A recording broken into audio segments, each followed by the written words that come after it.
Let's try this again, shall we? Day-night doubleheader. Game 3 of the series is game 1 today. Reds and the Nats getting together. And, yeah, we got the bracing presidents, we got fans all hanging out together. And the Nats have the same lineup that Davey Martinez posted yesterday, so why not? Last 3 games, all wins on this homestand. The Nats have won 6 out of 8. The runs, the hits, the doubles, etc., all coming. Guys all over the bases and making good things happen. And I think that's taken some of the pressure off the starting pitchers as well. And suddenly our guys have won 6 out of 8. They're playing good baseball. That's the key, right? We said consistently to play good baseball. But when you talk about everything, guys getting healthy, the offense is clicking. It all starts with starting pitching. The starting pitching's been lights out. So the Nats have been outstanding on the homestand. And let's look at what Bryce Harper's been doing, because since the All-Star break and the Home Run Derby win, when he admits he really fed off the crowd, he's been outstanding. Well, he just looks more relaxed to me, like he's not trying too hard. He's trying easy all of a sudden. The head's still. He's staying in his stance a little bit longer. He's balanced throughout his swing. And the numbers bear that out. 359 since the All-Star break. 4 doubles, 3 home runs. 13 runs driven in. He's walked 9 times. He's even stole 3 bases along the way. So he's been hitting the ball. 480 on base percentage, 692 slugging percentage. Bryce Harper's locked in, and we've been saying it all year. As Bryce goes, so goes the Nats. That's the price of being a superstar. If he locks in, they'll win the division. And he's a table clearer. One of the table setters, hot as well, and that's Trey Turner up at the top of the lineup.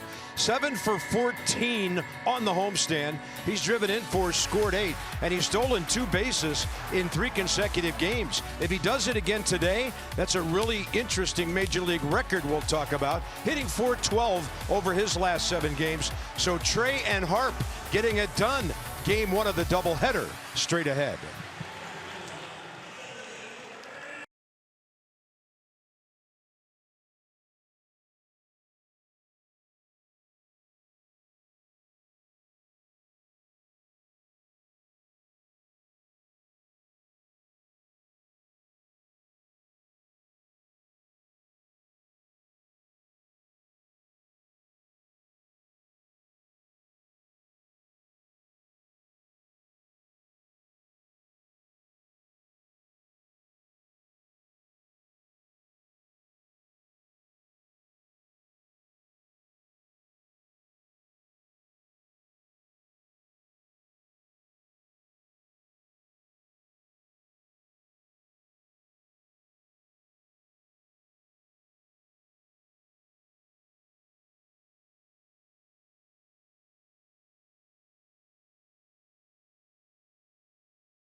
By PNC Bank.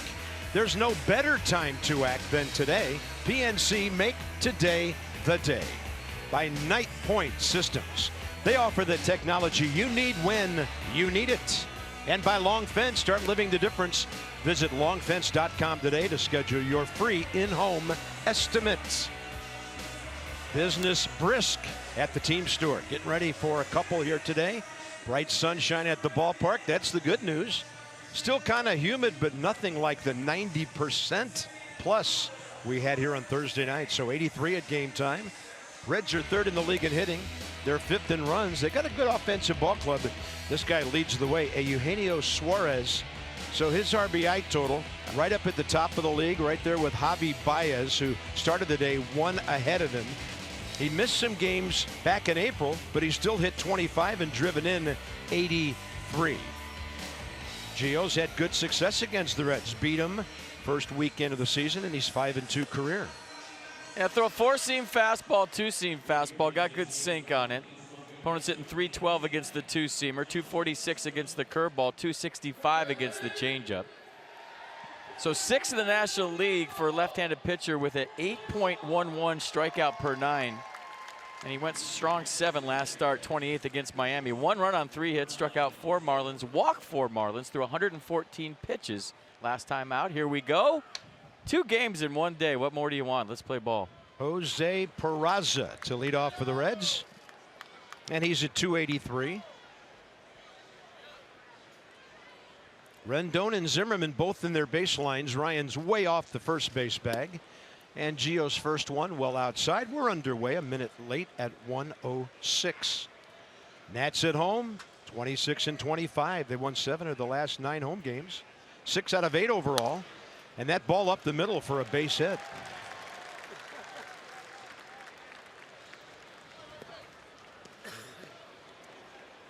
All right, here's the defense in game 1 for the Nats. Soto, Harper, Eaton, the outfield. Turner, Murphy up the middle. Rendon, Zimmerman at the corners. Matt Wieters behind the plate.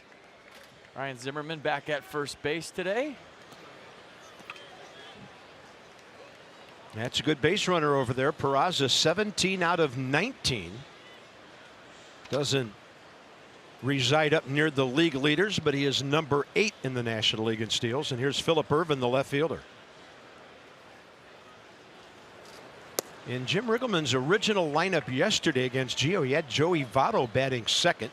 He moved some things around for the day game today, and our ex-skipper has Joey Votto on deck right now.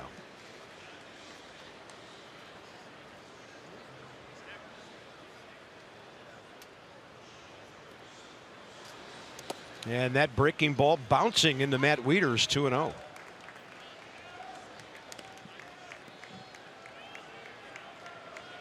Irvin 31 games, 21 hits, hitting .296. Good block, keeping the double play in order. Good glove snag, I should say.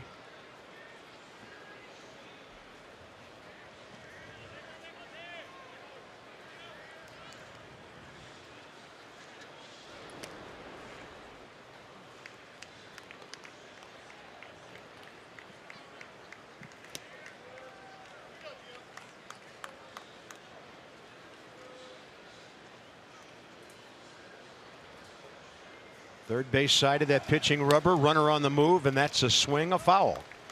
And looks like part of it got Matt Wieters.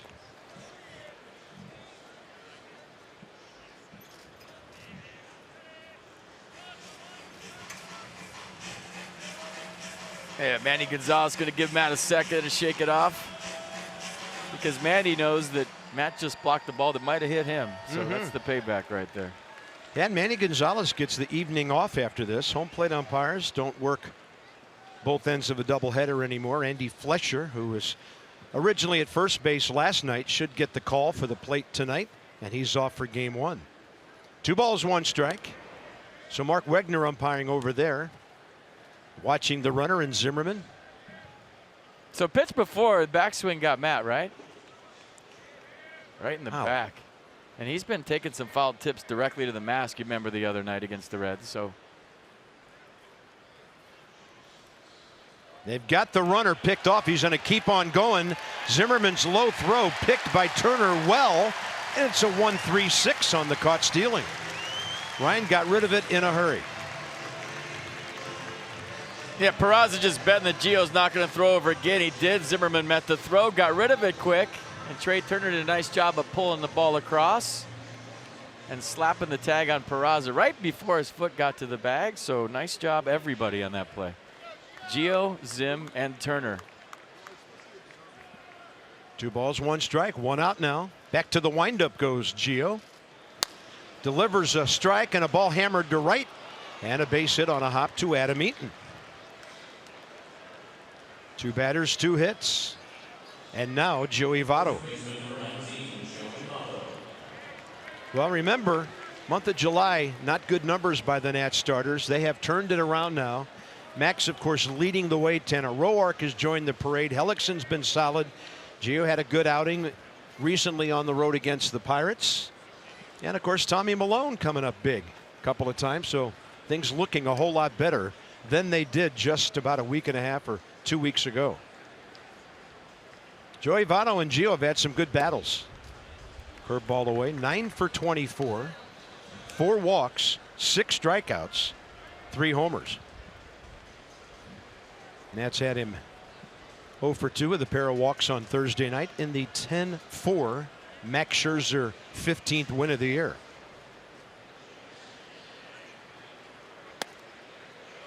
Two and 0. Oh, pardon me, a strike call. Manny Gonzalez will let you know.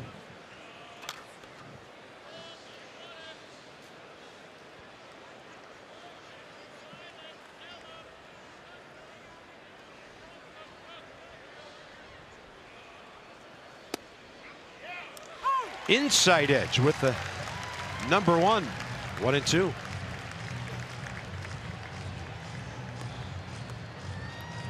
Not the spot he wanted it, but it worked out nicely either way. So now he's ahead. Does he go to that curveball again, and does he throw it for a strike? Oh, fastball away here. Joey Votto choked up, 2 strikes, spread out. And he'll check his swing and drop one into left field for a base hit. They've gone up the middle to right and now to left for 3 singles. Yeah, but hands in the right place. You talk about playing Pepper with 2 strikes. He just kind of bumps one to left field with a half swing. He'll take it. So 3 knocks in a row for the Reds to start this one up. Joey Votto with an excuse me hit to left, but the barrel was controlled because he was choked up on the bat, and that allowed him to stay on top of that and drop it into left. His 110th hit of the year. Here's Suarez. He's their big bopper this year with 25 and 83 the power numbers. 9th in the league, actually tied for 8th with Alberto Almora Jr. of the Cubs, right at 300.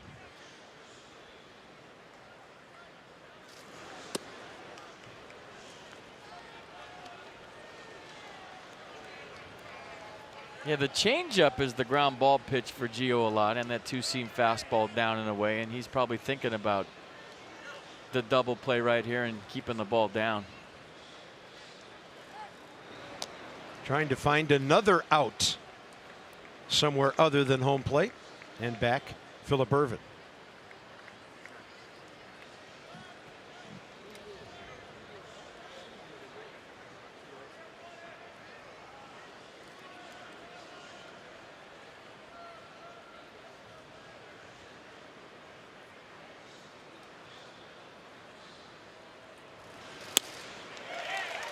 Some kind of crackle on that 91 fastball. So we mentioned the 5-2 record, 10 starts, under 2.5 the ERA. In his career, they've hit under 200 against him. He strikes them out a lot, keeping it in the yard, which is something Gio usually does.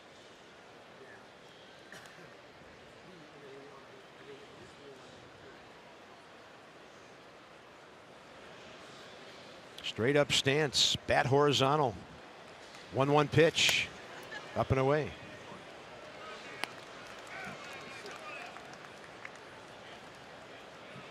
Suarez just had his 27th birthday, July 18th. 26 and 82 for the Reds last year. 21 and 70 the season before that. So he's in his 4th major league season and becoming one of the good young sluggers in this league. Now it's ball 3.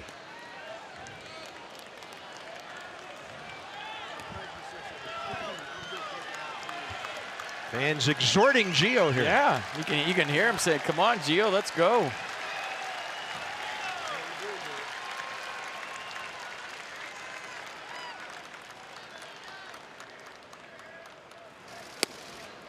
Bases loaded.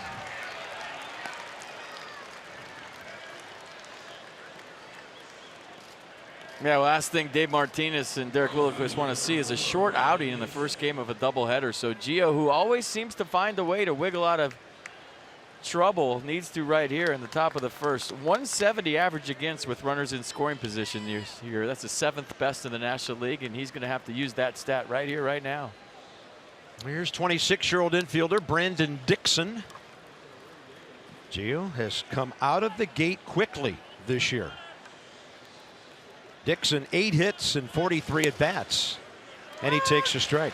First time he faces Gonzalez. In case you missed his last start, he deliberately slowed down his tempo. He was very deliberate against the Marlins on the 28th. Sometimes he gets going too fast and it gets away from him, but you can see he's doing the same thing here today. It's a good pitch. Yeah, the changeup close, 1-1. Close, trying to get the grounder with this pitch.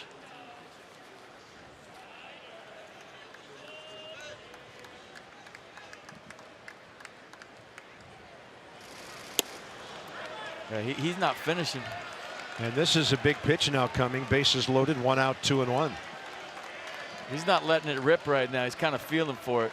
Maybe it's a mechanical thing. Maybe it's something he's feeling. But right now he's kind of aiming the ball. He's at his best when he doesn't think and he just lets it fly.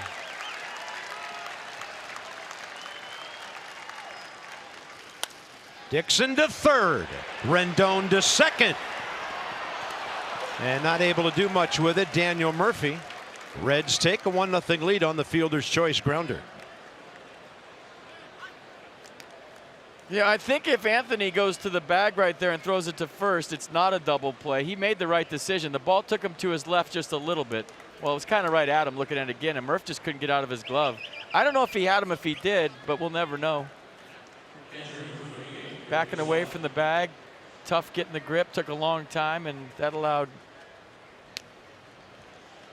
the double play not to be completed. Number 7 batter for the Reds is their catcher, Curt Casali. .291 hitter in 23 games this year.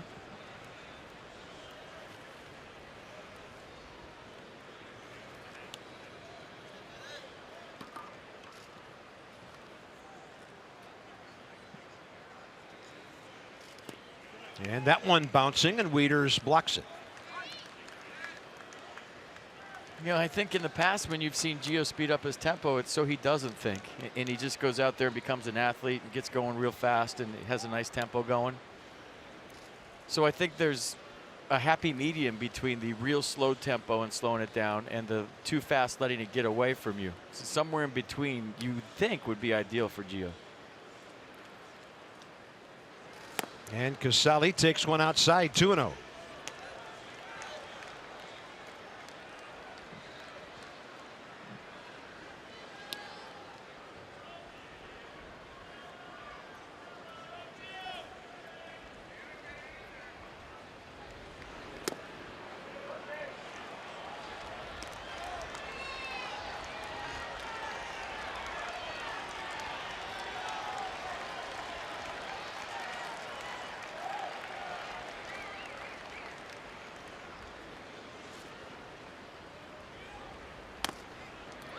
Three and one. Only ball game in baseball until 2:30 when the Cubs host San Diego. All the other action in the National League East is tonight. So here's a 3-1. And that'll fill things up. Brandon Dixon about to get a head start at first. The other runner, Joey Votto, at third.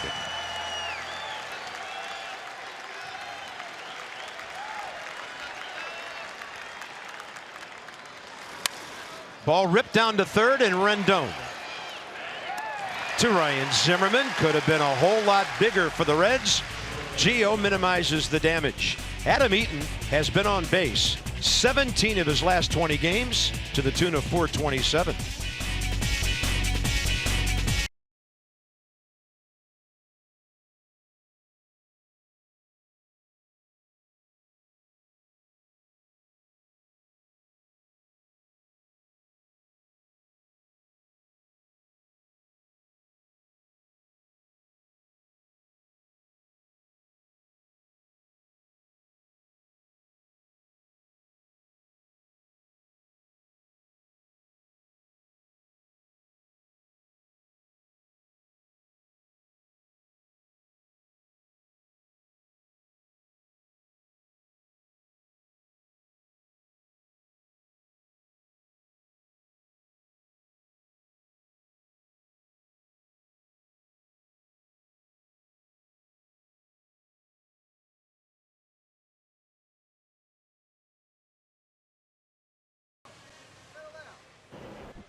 Anthony Rendon hitting third, behind Adam Eaton and Trey Turner, and ahead of Bryce Harper, Soto, and Murphy. And yesterday, Davey said no slide on Ryan Zimmerman batting seventh. He just likes the way that the lefties are feeding off each other, Harper, Soto, and Murphy. And of course, the other night, Adams was part of that group as well. So this is a long lineup scoring a lot of runs. Anthony DeSclafani for the Reds. Yeah, 6'1", 195, 28 years old. Last three starts, he's gone 3 1/3, 4 1/3, 4 1/3. And he's given up 12 runs on 16 hits. No decision last start on the 28th against the Phillies. Gave up 3 runs on 5 hits over 4 1/3. Yeah, he hasn't gone deep into a game in almost 4 weeks. Adam Eaton trying to plug the gap with a long fly ball, but it's going to come back off the lefty's bat to Phillip Irvin for the first out. Turner and Rendon now. DeSclafani against the Nats career, 6 games, 3 starts, but he's only gotten 1 decision, a win, ERA 2.45. Well, Trey had a couple more hits, 4 RBIs, homer, single on Thursday, a couple of steals. So he's now back in the top 10 in the National League with 119 hits. Eaton and Turner facing this righty for the first time.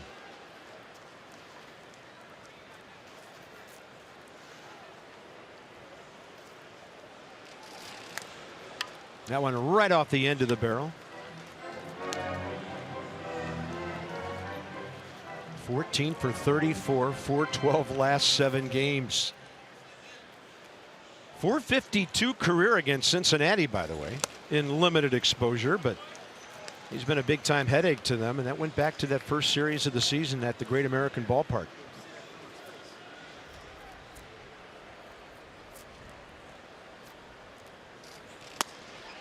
It's a good take.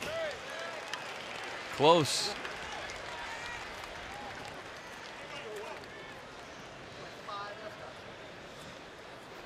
Well, maybe not that close. 3-2 pitch. Upstairs, couldn't get to it. 2 down. All right, here's your Reds defense for game 1 of the split doubleheader here at Nats Park. Irvin, Hamilton, Dixon the outfield. Peraza, Herrera up the middle. Suarez, Votto at the corners, and Chris Casale behind the plate. Kurt Casale, excuse me, I can't read my own writing.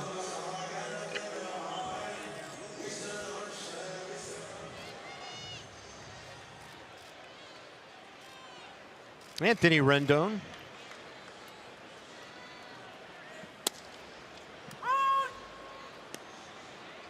Single in 5 trips on Thursday, but a key base hit as part of that decisive 6-run second inning.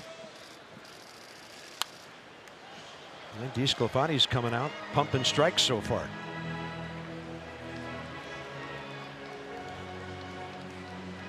He wants to face Bryce Harper next inning. 0-2 now with 2 outs. And Rendon will pop it up. Short right field. Herrera out, Dixon in. That's Brandon Dixon for the out, and the Nats go quickly. Gio back to work. 1-0 Reds. A lot of innings to go in this one.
Second baseman Dilson Herrera.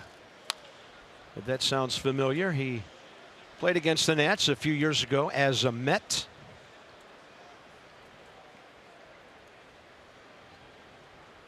In fact, he was involved in the Jay Bruce trade that sent Bruce from the Reds to New York.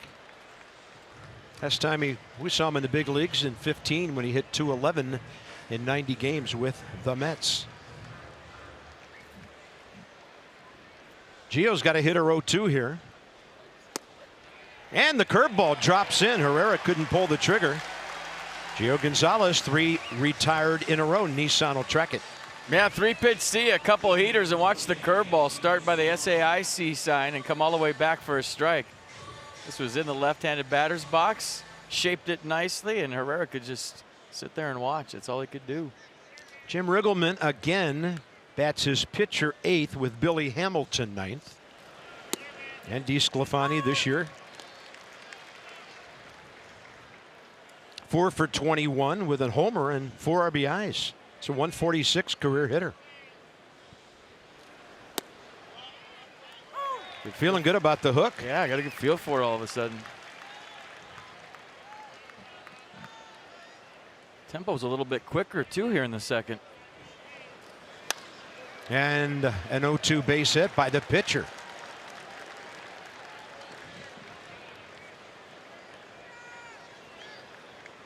All right, the Nationals and the College of William and Mary have teamed up for a William and Mary Day at the ballpark Tuesday, August 7th. So with the purchase of the special ticket, you get a co-branded Tribe and Nationals New Era cap and watch the Nats and the Braves. 7:05 start in that one. Visit nationals.com for details. Don't you have to be super smart to get into that school? No? I think any school these days. Yeah. By the way, and make a note, William and Mary fans and alumni, that's the 7:05 game, part of another split doubleheader the Nats will have here Tuesday with Atlanta. So here's Billy Hamilton, right-handed, 225, 229 overall.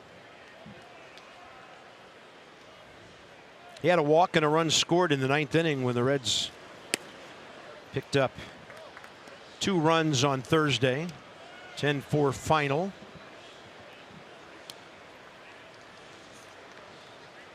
He has hit safely in 7 of his last 9 games.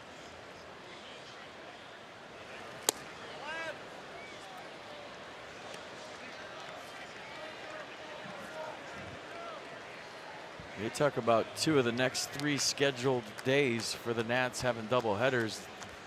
That's scary when you're in a pennant race. Hard to sweep. 3-0 pitch in there. Kevin Gausman for the Braves tonight, the former Oriole. Zach Wheeler at New York. That's 7:10. Scary when you think about your bullpen. Mm-hmm. Then you know how you have to use it with 2 games in 1 day, 2 of the next 3 days. Phillies won their 3rd in a row last night. The Braves won their 5th in a row. So the Nats 5 behind Atlanta, 5.5 back of the Phils. Philadelphia throws Zach Eflin at home against Jose Urena, and the Marlins at 7:05. 3-2, and Billy Hamilton out to short right center. And it's picked off by Adam Eaton, ready to cross paths with Bryce Harper.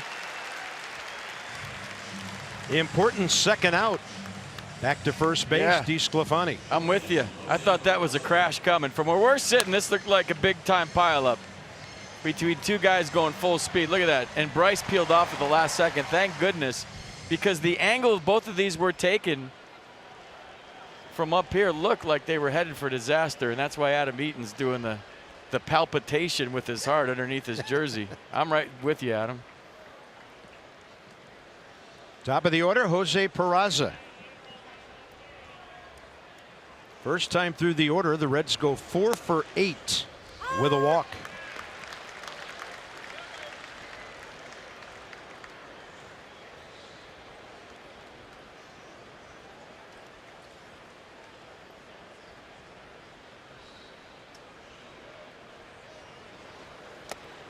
One.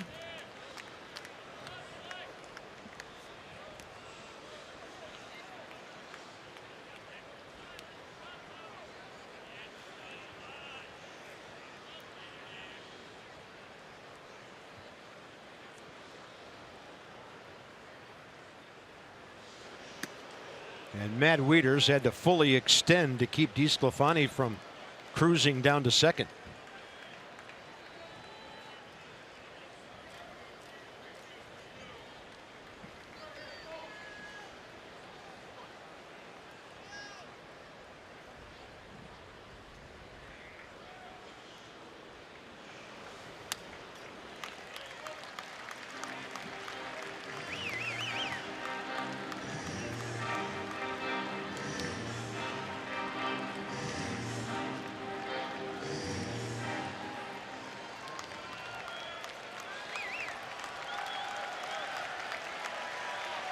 Early crowd really into it, trying to urge Gio into the bottom of the second, and this one out of play. Yeah, we've seen Gio since 2012 in these parts, and when he's at his very best, and I'm talking from 2012 to right now, he commands the inner part of the plate to right-handers with his fastball, and it's usually late in the count, sometimes early in the count to make you aware. But when he's throwing that four-seamer in with 2 strikes and locking right-handed hitters up, that's when he's the most difficult to hit. And on that one away, he hits it by Ryan Zimmerman. Peraza 2 for 2. DeSclafani stops at second. And now Phillip Irvin with 2 down. And the reason why, Carp, is a right-handed hitter, if I'm thinking about 91, 92 in for a strike, now I have to swing a little bit earlier and get ready a little earlier to get there, to get my barrel to that inner half. It opens up the changeup away. It opens up the 2-seamer away. It opens up the backdoor curveball away. And I haven't really seen him throw that 4-seamer in a while here. I'm going to say 4 or 5 starts for effect. 10 batters, 5 singles. Irvin went the other way first time. Ryan Zimmerman way off the line at first, with Murphy shaded up the middle. Adam Eaton fairly shallow in right.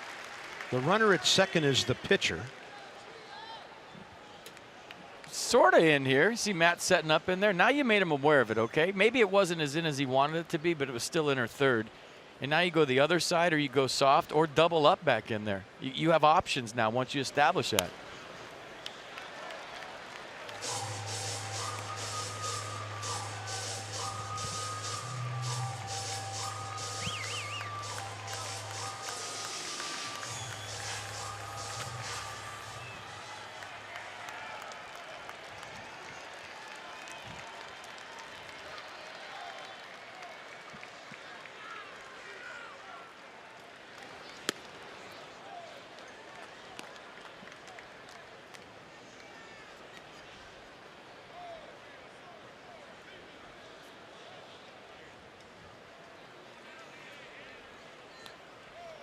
One and two.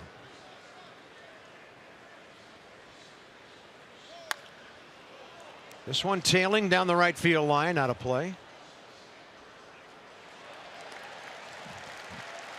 Check out where Matt Wieters is set up. He wants this in, right? And watch where the pitch is. So he's trying to bury it in there. He's trying to fight that across his body to the glove side to get it down in there. Matt Wieters with the right call. He just left it out over. But if he gets it in there, it's going to be tough for Irvin.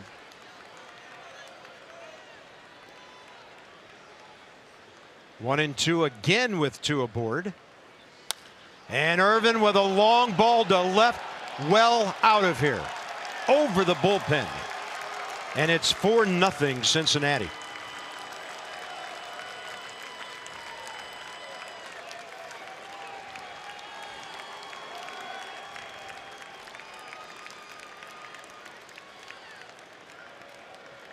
First of the year for Phillip Irvin. Yeah, it might have been going back to the fastball in that they wanted in there, and the at-bat continues. He wanted the changeup down and away, and the changeup kind of cut, actually, pulled it back across the plate. So Wieters wanted one fastball down and in. He missed out over. Then he wanted the changeup down and away, and he pulled it back over the plate. And just like that, it's 4-0 based on missing your spot by a couple inches. Phillip Irvin, 4th career home run. Gio against Joey Votto, who took a check swing first time and got all of it. Base hit down the left field side. So 4 runs on 6 hits and a walk.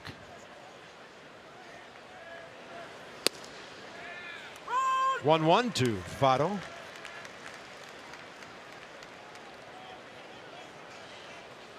That was pitch number 50.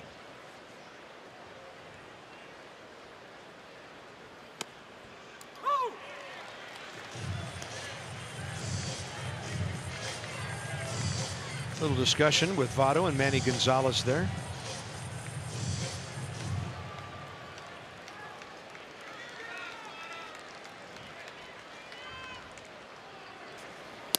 And right in there. That'll do it for the second. Reds are up big. Bryce Harper, red hot. He'll be the leadoff guy.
Driven in. And maybe, just maybe, the home run derby relaxed Bryce or showed him that he needs to keep his head still. And we got this spot shadowed swing. This is the home run the other night, number 26. And look at the head, staying on plane, staying in the spot shadow. And then the finish, very balanced. Watch the fans in the background now. We showed you the swing, but watch everybody wish this ball out of the yard, and watch the reaction from everybody in Expo in the background. The lady in the white hat's going, get out of here, get out of here. And everybody's standing up. Bryce thrilled everybody. The ball bounced onto the concourse. As if on cue, but he didn't get it. He was up there hacking, first pitch fastball. At the edge of the track, Billy Hamilton and Freddie Sclafani, 4 in a row. Yeah, pretty good swing here, just missed it. But, you know, maybe now you're getting hits, you're seeing the average go up, you're more relaxed at the plate, and you're not shooting out of that crouch when you get back on your back leg as much. Another good swing. Juan Soto is next. So the three lefties, Harper, Soto, Murphy, 4, 5, 6 today. And if you missed it when I mentioned it earlier, this was the lineup. Davey Martinez had posted yesterday prior to the rainout. Reds changed a couple of spots. Since there are 2 games today, Jim Riggleman gave Scooter Gennett game 1 off, left-handed batter against Gio. Who's got better shades? Davey Martinez or Jim Riggleman? What do we got? Those are cool. I think they're the same. Those are the exact same sunglasses. Pretty good 0-2 pitch inside. Mercedes-Benz pitch cast. Yeah, a little front door heater that didn't come back. 2-strike stance.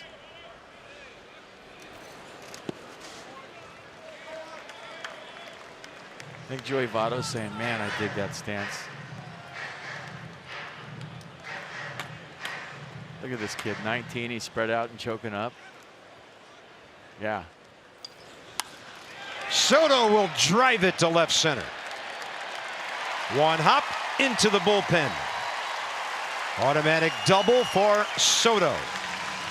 Came in at .326 his last 12 games. Yeah, Joey Votto had his hands on his hips. He was watching the 19-year-old run by him. So the 2 strikes, spread him out, choke him up, is appreciated by the All-Star at first base. And it's not like he turns into a slap hitter when he goes into this mode. We've seen him hit, what, 6 of his 13 home runs with 2 strikes, and now a double in the gap. And there goes the no-hitter, Juan Soto style here in the first game. 29th extra base hit of the year. Murphy up there hacking.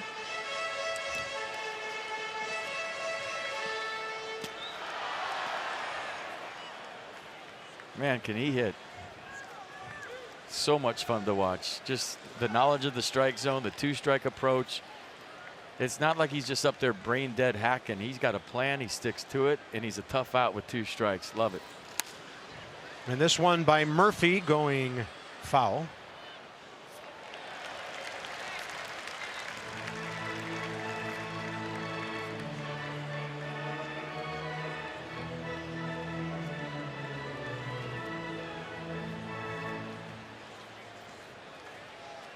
So he's over 400 last 19 ball games, 8 walks, 3 homers, starting to drive it deeper, 15 runs batted in. He's also 4 for 8 career against this right-hander.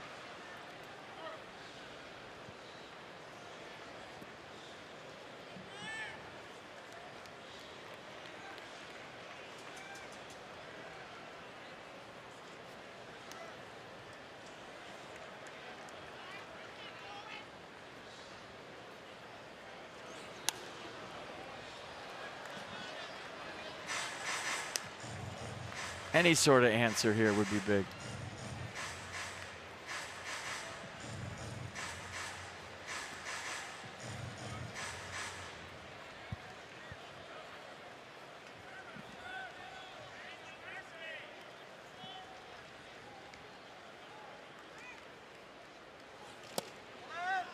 Close.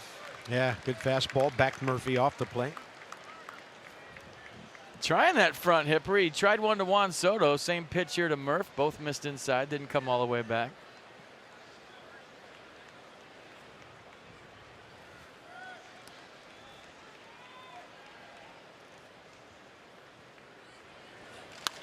And Daniel Murphy to left.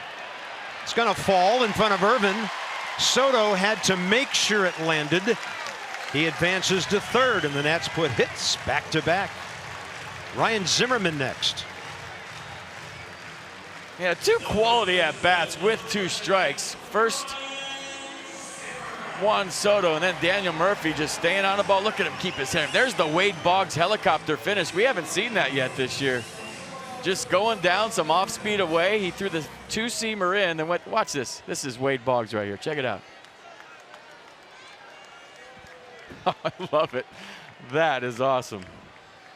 And by the way, a hitting PhD class taking place at first base right now with 2 professors. Zimmerman slow roller. They can't turn 2, and the Nats get on the board. Ryan's 22nd run batted in. Soto home on the second out. Hey, not the way Ryan was thinking it up when he got into the box, but he'll take the RBI. Good hustle running down to first. And any answer is a good answer, so the Reds score 4 or 3 in the top of the second, and the Nats answer with 1 here. Number 8 hitter Matt Wieters is next.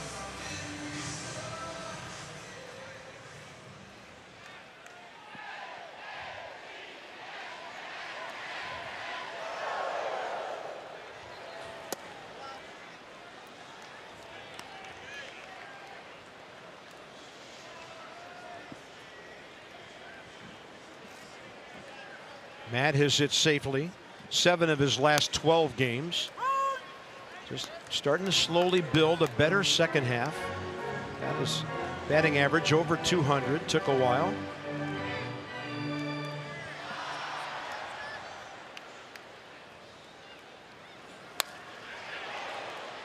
A rocket that just goes over the first row into the seats down there.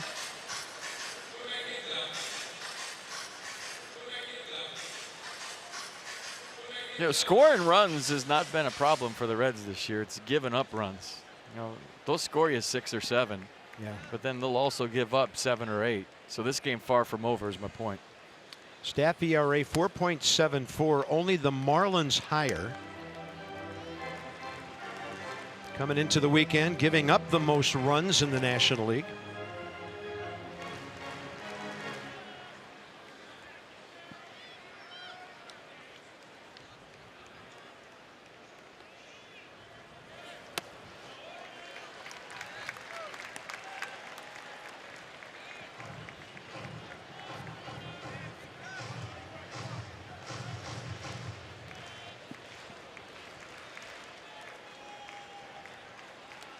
Ryan Zimmerman about to take off. Joey Votto backs up behind him.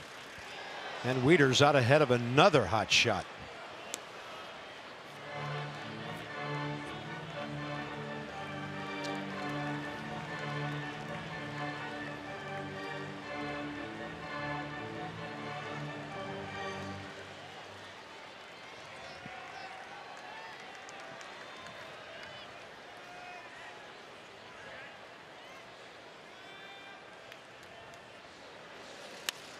And this one is popped up. Out behind the mound, third baseman Suarez took charge early. Nats pick up a run, the Soto double, the Murphy single, and Zim the grounder.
Coming up tomorrow after the game, it is Senior Stroll the Bases Day presented by Kaiser Permanente.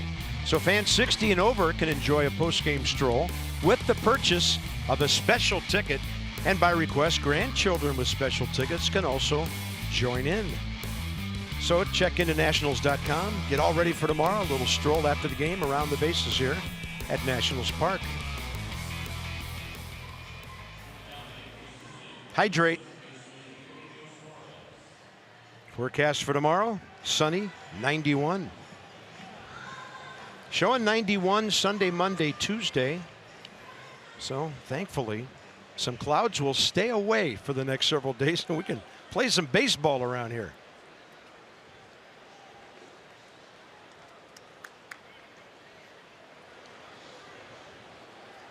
Suarez walked first time up. And Gio misses with a fastball up.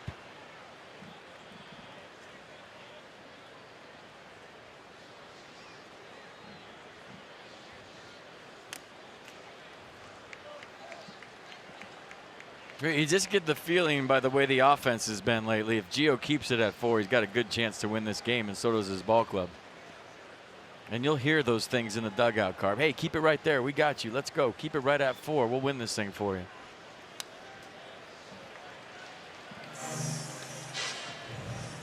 And Gio will need some quick innings on the way. So, plus 39 on the runs last 9 games at home, averaging just under 10. Skewed, of course, by the 25-run festival the other night. All the other numbers and tons of extra base hits. plugging gaps, finding the seats.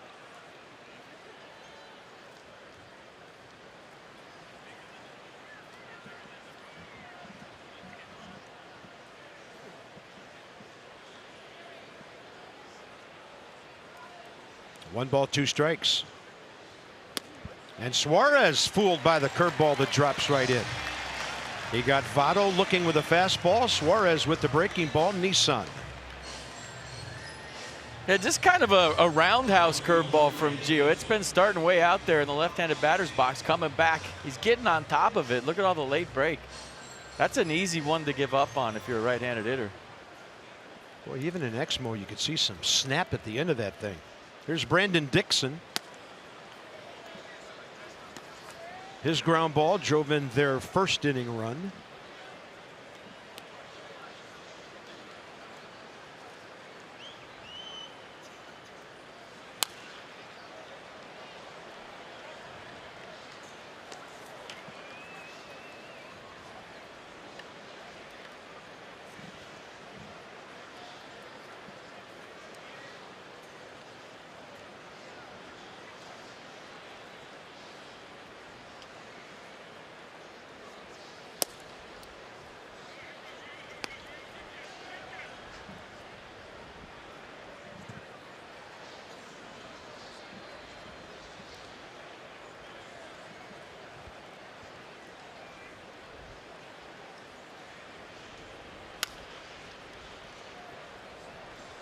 Things even up 2-2 on the ball outside the bag.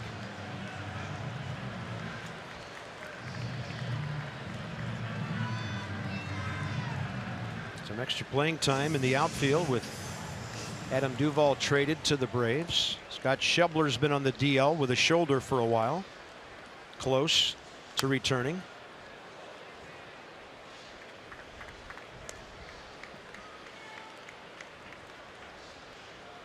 Dixon, part of a 3-team deal that sent Todd Frazier to the White Sox. Came with Schebler and Peraza to the Reds from the Dodgers. So Cincinnati reaping some pretty good things from that deal. 2 balls, 2 strikes. And this ball high in the air out to deep center. Bryce Harper way back, and all he can do is watch as it lands on the batter's eye. Brandon Dixon, second homer of the year. Second of his career, and the Reds get that run right back. Quick swing, quick bat. And fastball up, and Dixon got underneath it, but just enough to ride it out of here. He actually created some backspin on this with the uppercut swing on the high fastball. Ball traveling far up onto the grass, and just like that, they get the run back. It's 5-1. Here's Casale, the catcher. That was an impressive swing. Reds have hit 115 home runs. They are maybe not as high in the league as you would expect. 11 in that category. But as FP said, they can score runs. They're in the top 5. And in batting average, top 3.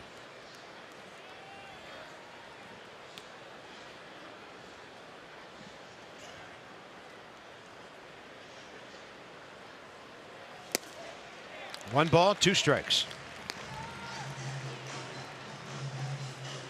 Gio had given up 10 home runs all season in 114 innings before today.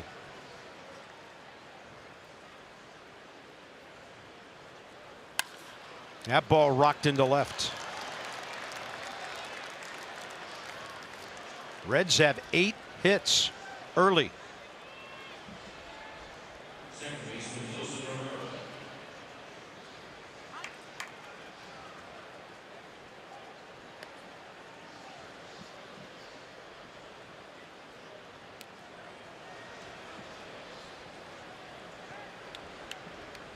Still just 1 out, and here's Dilson Herrera. Gio got him looking first time.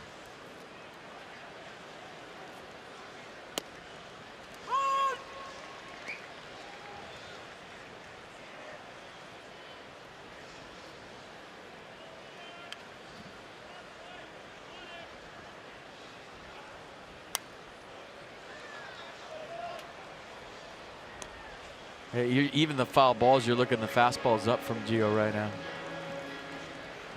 He's trying to get that thing down, but he's missing right around the belt.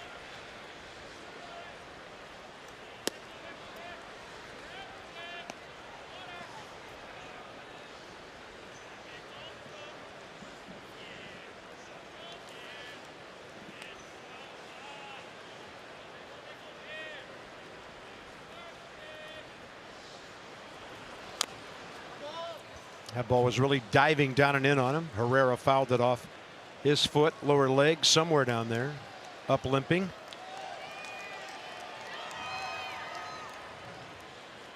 Check in on our minor league insights. No better time to act than today from PNC. Make today the day. Rowdy Reed coming off a suspension, and now his last 10 games with Harrisburg over 350. So he's at the AA level doing great things with the bat. Rowdy Reed.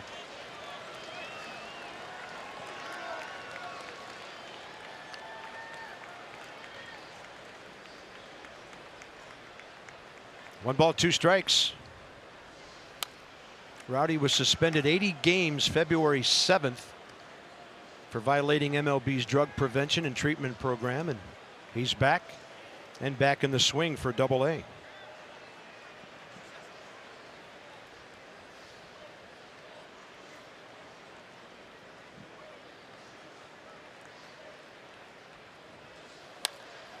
This one high in the air to left. It's going to back up Soto. Ball traveling in this hot air today.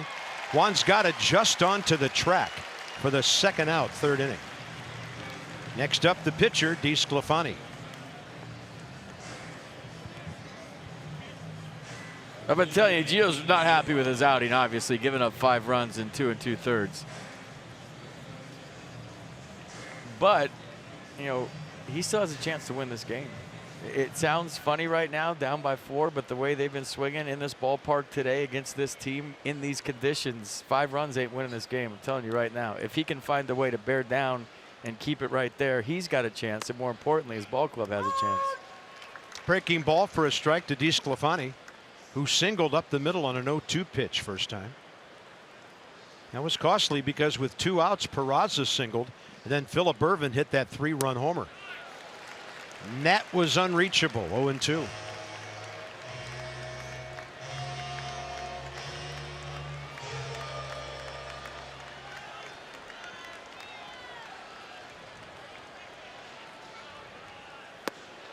Brandon Dixon goes deep to center. Reds lead 5-1. Gio will lead off, bottom of the third.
Nice things for fans off the field as well. One of them happened here at Nationals Park yesterday. Last year, a young man named Joey showed up to Citi Fields for a Nationals game. Got the row behind the Nationals dugout with a sign. There you see Joey saying that he's proud to have the same eyes as his role model, Max Scherzer. Like Max, Joey has heterochromia iridum. One blue eye one brown eye. And with the help of Max and Erica Scherzer, Joey and his family showed up here at Nationals Park yesterday during batting practice. And for the first time, Joey got to meet his idol in person. Max came over, signed some autographs for Joey, posed for a picture, and chatted with the young man. Max saw him from afar, came over and said, "That's my #1 fan." Was fired up to meet Joey in person, and a cool moment yesterday at the yard, guys. Well done, Dan. Thank you, and well done, Max Scherzer. Winning fans around baseball, 100,000 at a time. Yeah, it's very cool. You would imagine if you had that as a kid, it might be tough, right? Kids tease you, and it's all you have to do nowadays is say, hey, Max Scherzer has the same thing I do, and that ends it right there. There we go. 2-0 to Gio. 2 hits, 2 sacrifice bunts this year. That's a DeSclafani fastball to the inner edge. He came out of his first 2 innings, 30 pitches, 21 strikes, a run on 2 hits. Fastball, 2-2. It's a good 2-1 act. Let it rip, Gio. It's been a while since Gio's hit a tater. Yeah, he had a streak of 3 consecutive years with 1. That is strikeout number 2 for DeSclafani. Nats go 2 for 9 first time around. The 2019 Nationals pet calendar is available, and you got to take this one. Yeah, nationals.com/pet calendar. Let's check it out. Yeah, that's Sean Doolittle with the Doberman Pinscher, I believe. Where's Matt Wieters? Does he have cats this year? Lower right. Yeah, there he is. That's Matt Wieters with a rabbit on his shoulder. So yeah, get your pet calendar. Good stuff. I can't wait to see that. Yeah. Proceeds benefit the Humane Rescue Alliance, and that's the most important thing there. Doesn't matter what kind of dog, cat, or rabbit you have. Here's Adam Eaton. Fly ball to left first time up. You know, I have the pet turtle, Spanky, named after Adam Eaton because I found it last year in the parking lot the day he got hurt, or the day after he got hurt.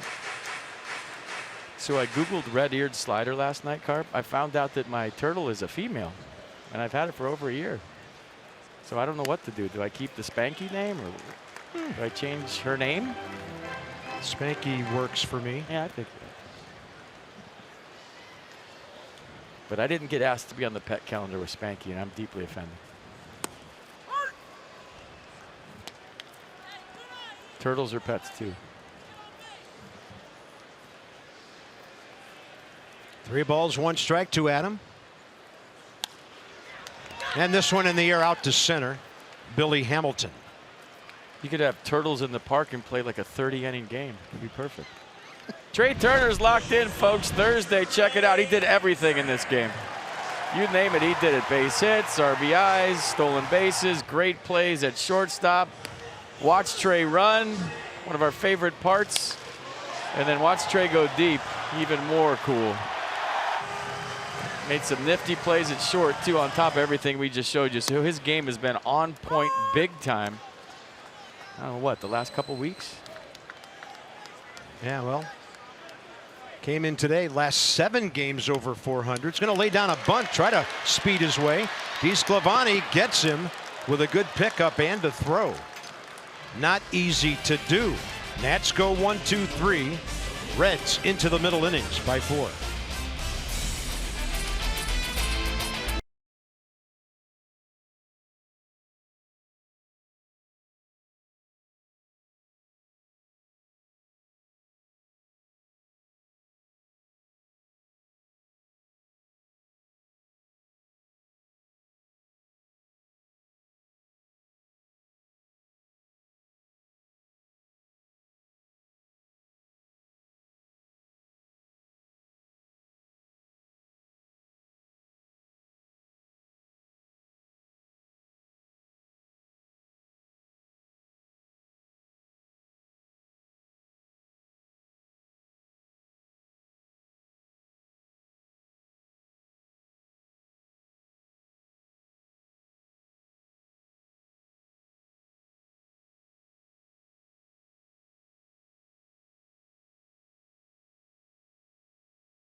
in this country and enjoy our freedoms.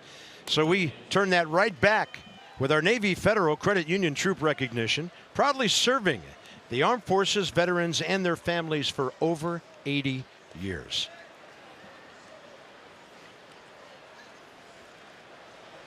Gio Gonzalez threw 375 pitches, 50 strikes. On an afternoon when the flag's moving just a bit with that breeze from the left field corner over toward the right side. Billy Hamilton leads off, fly ball to right first time, and this guy will have some corner infielders playing on the grass to start.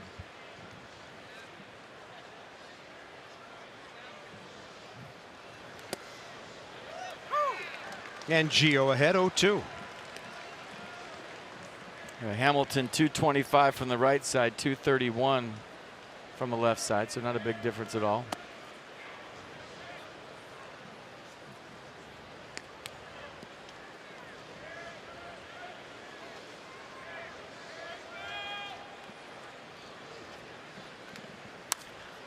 Out to short. Trey Turner, jump throw, bullet. And he had to get that as quick as he did because Hamilton was almost there. Good play.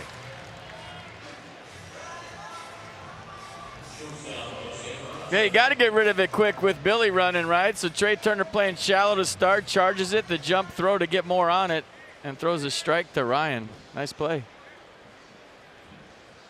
Top of the order for the Reds now. Peraza and Irvin, a combined 4 for 4. Jose a base hit up the middle to start the game and a base hit to right. And now he's gone 3 for 3 with a shot to right center. Digging for 2. Even if that ball's picked up cleanly, he's on second base.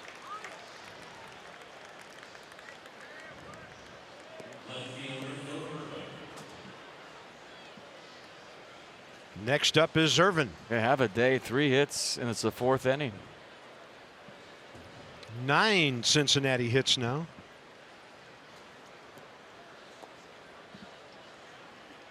If it were Pete Rose and he was 3 for 3 in the 4th inning, the first game of a doubleheader, he would be thinking to himself, I'm getting 12 hits today. That's how he thought. He was never satisfied.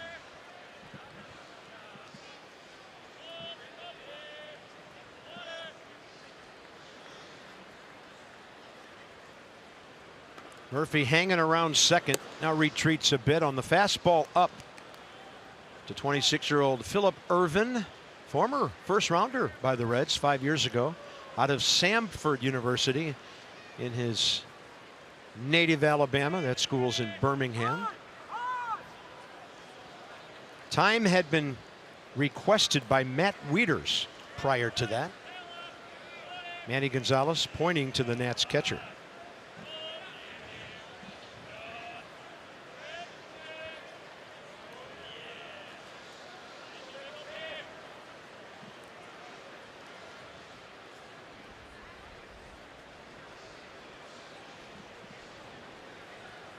And Peraza mentioned his speed when he got on in the first. 17 out of 20. Gio picked him off first time. He kept going to second, and Ryan Zimmerman threw him out.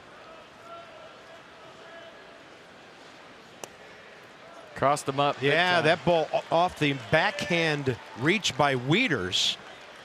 And over to third, Peraza easily. That's a big cross up. Now the Reds have a chance to make it 6-1 without getting a hit. Now Wieters going for the high fastball here, and the ball came back. The curve might have been a strike.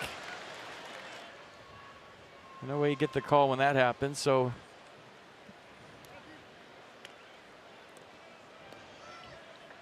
don't know whose fault it was, but it's a big 90 feet for the Reds. Yeah, ruled a pass ball. 2-0 infield in. Irvin takes a strike.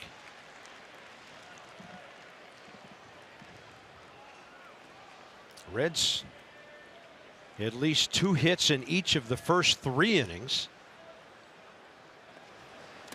And that's a curveball picked off by Wieters, but it's ball 3 with Joey Votto on deck. Or should I say halfway between the on deck circle and the plate. He just now moved over to the left. There he goes back where he was before.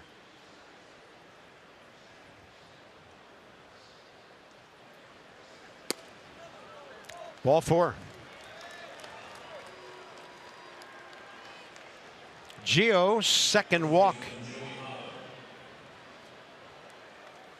Some action down in the Nats bullpen now. Derek Lilliquist on the phone. Gio needs a ground ball right here, right now. Joey Votto in these situations, we've seen him in the past, likes to hit fly balls to left field. He'll try to let the ball get deep here, and he's thinking about hitting something to Juan Soto.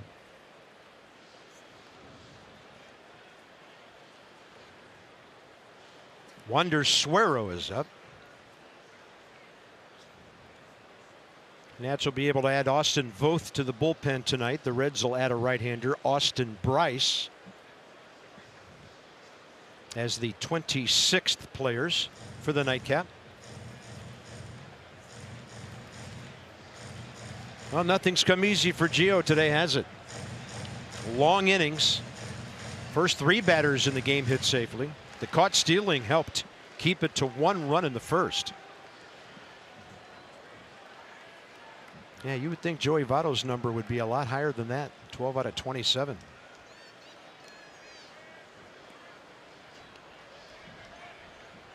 He's driven in 52 runs this year.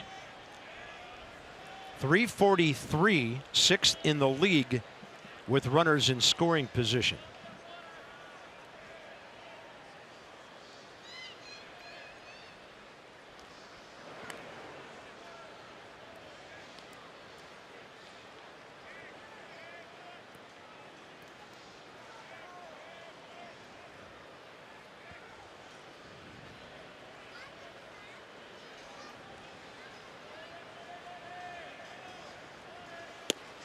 Wieters moved outside, and that ball came back over the inner half. Called strike.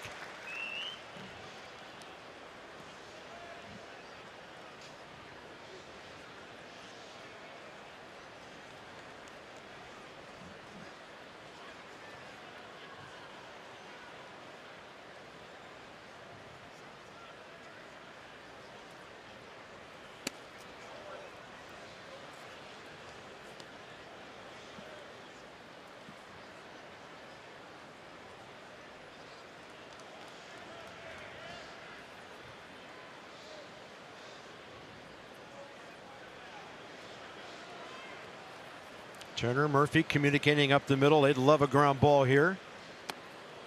Votto lays off the curve, 2-1. Probably not going to bite on the curveball until he has to with 2 strikes, because he's thinking the other way. What does that mean? Well, he's letting the ball travel. He's keeping the front side closed. He's not going to fly open on anything slow.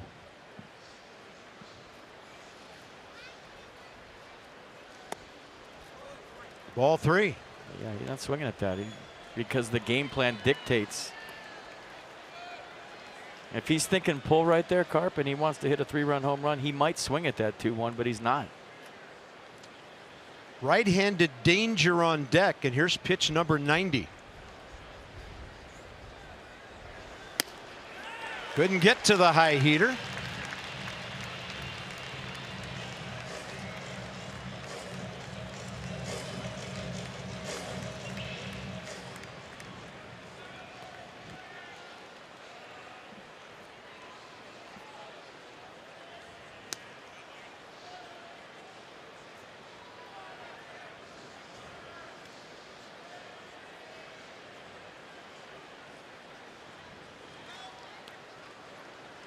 Irvin, pretty good lead at first. Holding. Joey Votto again takes one down the middle like he did last time. That one may be a little bit toward the outer half, and a big out for Gio. Yeah, you don't see that too often. Joey Votto taking called thirds on fastballs with tons of plate. Maybe guessing wrong, thinking he was getting the curveball. He's mad at himself right now. I don't think he's mad at Manny Gonzalez at all. That was a good pitch.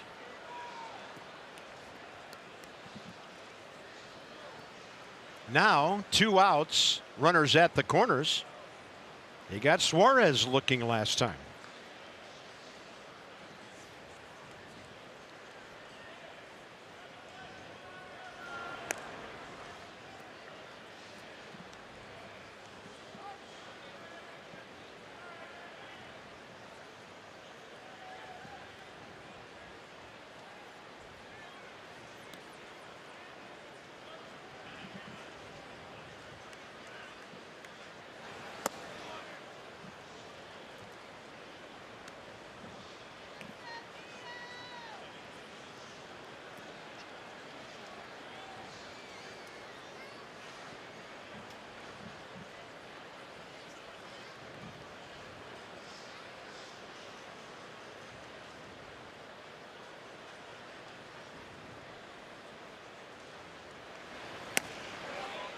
He started. Mark Wegner says he stopped. It's 2-0. Check it out from the side. It looked like he went initially. Let's see it again. Close. Looked like Wegner got it right.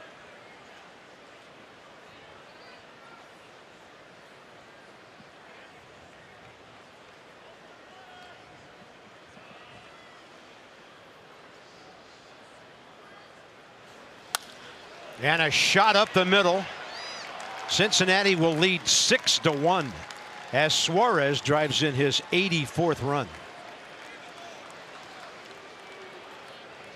They've scored in every inning, and Gio is done for the day.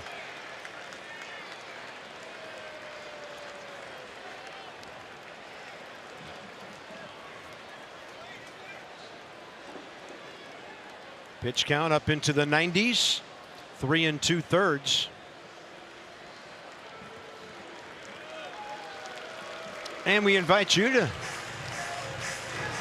choose a winning team for your vehicle.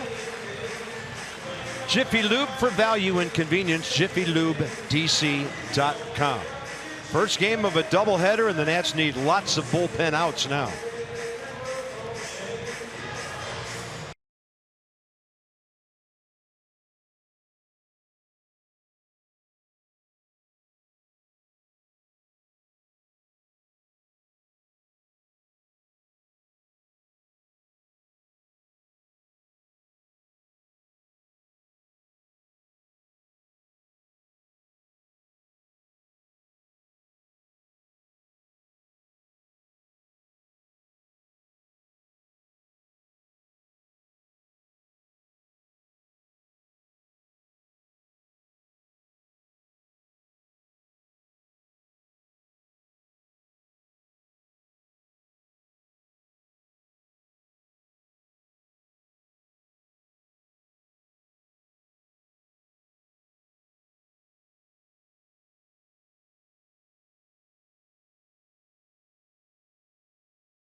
Just recalled this week. 17 big league appearances. 15 hits, 20 strikeouts in 21 innings so far. And the Reds will see him live for the first time.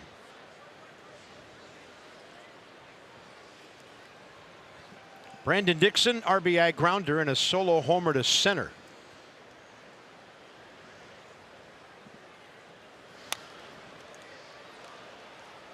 A fastball cutter curve for Wander. The first game of a doubleheader, Davey Martinez liking Suero's length. That's why they called him back up, and they're going to need it right here, right now.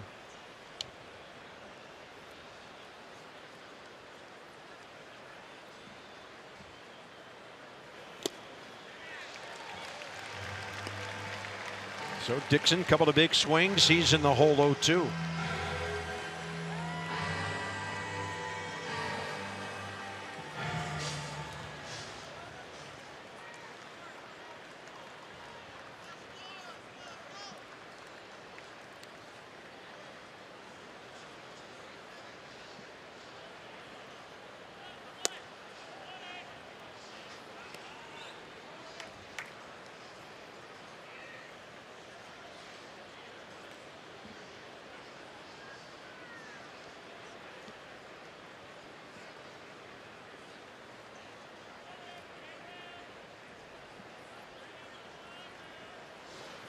Swing and a miss. 3 pretty good fastballs thrown by Brandon Dixon. Reds pick up another and lead by 5. The 4th inning of Nationals baseball brought to you by the all-wheel drive RAV4 Toyota.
Abe late to the party coming out of the tunnel.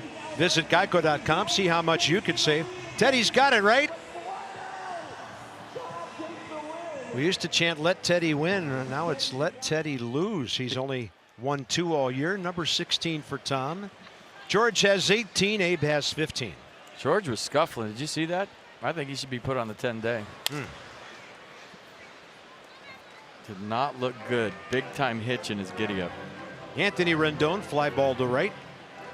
I got DeSclafani's day off to a good start when he had Eaton, Turner, and Rendon on 11 pitches in the first inning. That ball cutting to the outer edge.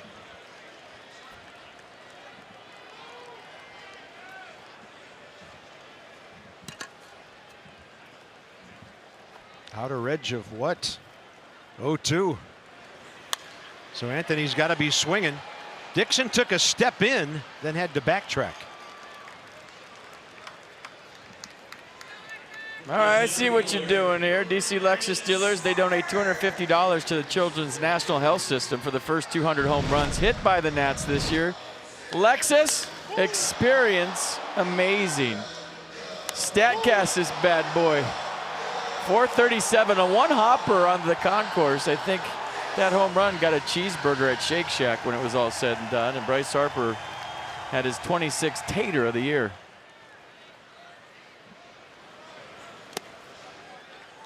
First pitch swinging first time. DeSclafani's only allowed 1 home run in his last 8 starts. That's 1 shy of the longest streak this season.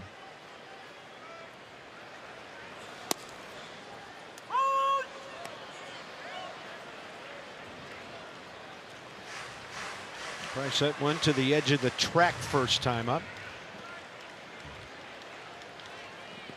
Shift on. Herrera at 20 feet into right field. DeSclafani misses. 2-1. And 5 of those starts were in his own ballpark, so that makes that number even more impressive.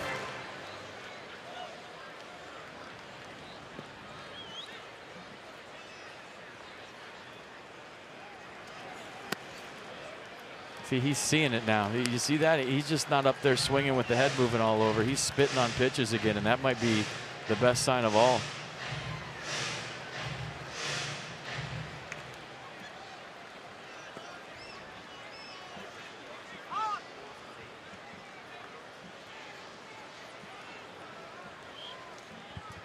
Statcast AI powered by AWS.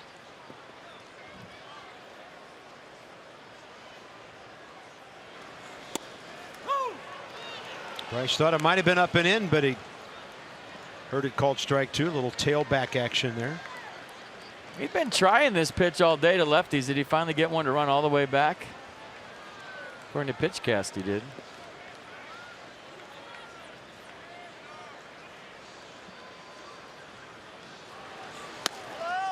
Ball out. Bryce Harper and Joey Votto have 173 walks between them. They'll meet at first base right now on Bryce's 88. You know who's locked in right now is Manny Gonzalez. He's having a nice game beyond the plate. He hasn't missed one on Pitchcast all day. Does he get the second game off? Yes. According to the rotation. Be over at Salt Line crushing beers. I like it. Andy Fletcher, according to the rotation, would be the home plate umpire tonight, getting this game off.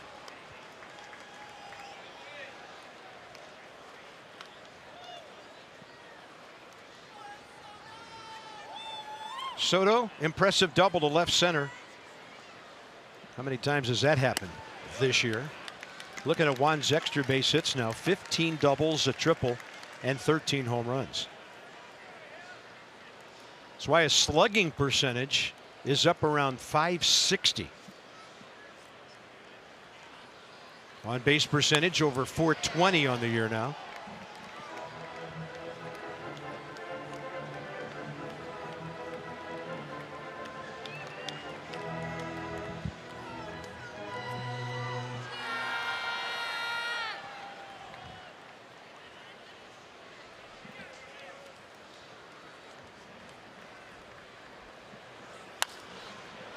Big swing.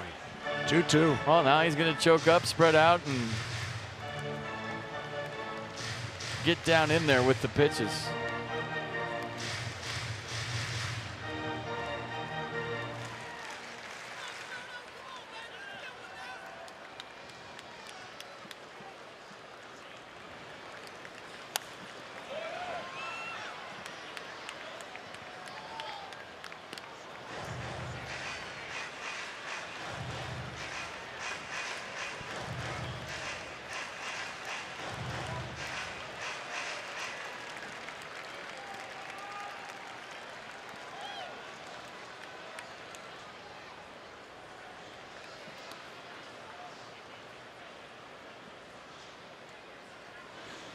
And the 2-2 is lashed up the middle. Harper easy trip to third. Soto will go a third of the way to second, put on the brakes and head back after another fantastic at bat. He's just so good. And I always say, why does he just get up there in the 2-strike approach? Because he's so good with it. DeSclafani throws the curveball 5% of the time. Opponents are hitting .444 against it, and that's what he tried to trick Juan Soto with. And Juan was thinking about to. But another good at-bat for Soto, another base hit for Soto, both with 2 strikes. Murphy base hit to left field first time. Nationals a big-time opportunity here in the 4th to bite into that deficit. Last 20 games, Murphy now hitting right around .415.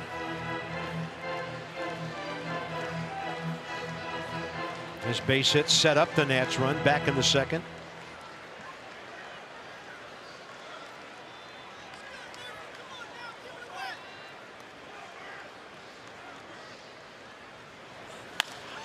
Ground ball to second. Herrera, Peraza. And the Reds turned the inning-ending 4-6-3 double play. The Nats down by 5.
Ryan Zimmerman's ground ball, the only Nat RBI of the day. Irvin's come up big for the Reds, a 3-run homer. Brandon Dixon is homered. Gio knocked out in the 4th. And the Nats have a long road back, and here we are in the top of the 5th inning. Casali, Herrera, and then DeSclafani. Wander Suero threw 4 pitches, 3 strikes to whiff Brandon Dixon, ending the 4th inning.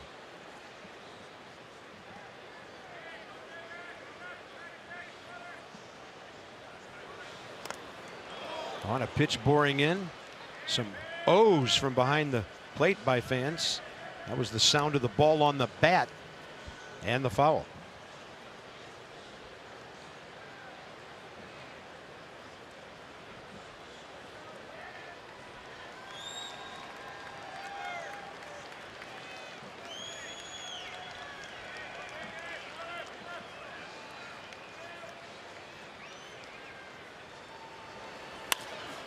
That's foul. Hit fair and then made a left turn before the bag.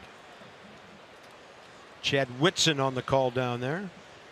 MLB.TV available now at a lower price, $59.99.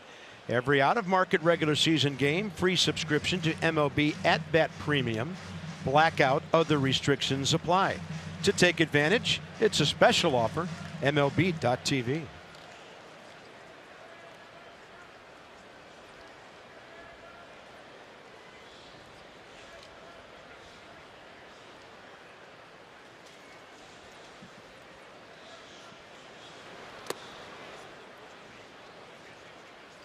So you remember like 2014 or 15, Carp, when Anthony Rendon was hitting 280 all year and you felt like, hey, he's hitting 330. How is he hitting 280? You feel the same about Juan Soto right now. With the 2 hits today, he's hitting 313. But you feel like he's hitting 350. And why is that? He's giving you quality at-bats every single time. So the walks on top of the hits, and even though the average says 313, he just every single time up there, as Murph puts it, is engaged in every single pitch. And the 313 seems like, I don't know, 360 right now. It's just weird. And it was the same for Anthony in either 14 or 15. You couldn't believe he was hitting 285. It seemed like 330. Soto's on base percentage right now is right at 430. That's a called third strike. Suero known for cutting the ball kind of the other way, right under the hitter's hands. Yeah, front door cutter, right? Starts it off the plate in and runs it back. Good frame by Wieters, gets the call. Two batters, 2 strikeouts. The same with Rendon, Carp. He just gave you so many quality at-bats, and I think it was 15. Dilson Herrera, strikeout and a fly.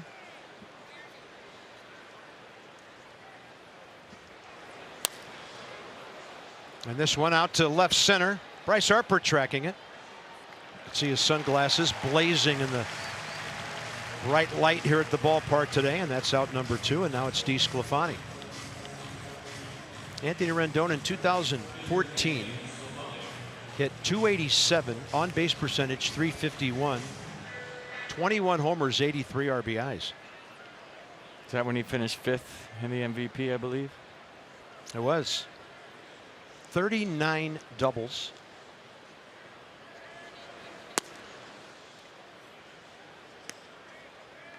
And he was all of 23 when that season started.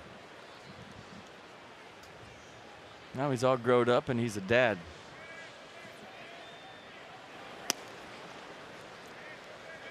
Two balls, no strikes to DeSclafani.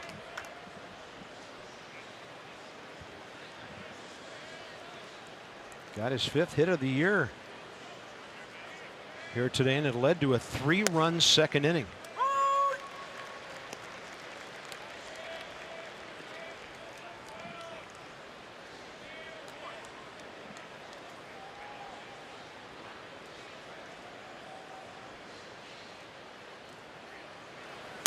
You know, it just seemed with Gio today, and as a hitter you get this way, Carp, you get caught in between. What does that mean? Well, you're not ready for the fastball, you're in front of the curveball, you're in between. And for Gio Gonzalez today, it seemed like he was in between with his tempo, whether it was going to be slow or fast, whether he was going to use his fastball, just really kind of not committed to the tempo or maybe the pitch. And I think that cost him eventually, or when it was all said and done. 1, 2, 3. Wander Suero trying to settle this day down. Yeah, it's Saturday, so smile. It's brought to you by Dominion National, providing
course of his career, but he's come off the disabled list really locked in.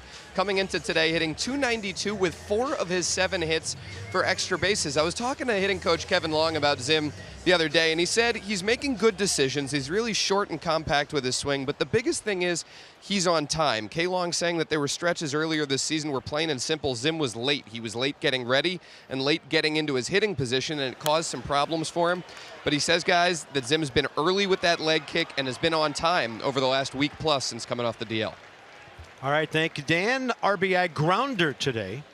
Of course, this week he attained the Nationals all-time record. Nationals Expos franchise for hits. Yep. He'll turn away from that one. Yeah, what Dan's talking about being on time is when all the stuff Zim does is you look at the numbers. Is early and slow. When you're early and slow with the leg kick, it keeps your head still. It allows you to decipher pitches and location at the same time. And when you do swing, being on time means you catch the ball right where you want to, out front with authority. If you're late, you're fouling a lot of pitches off and you're making bad decisions.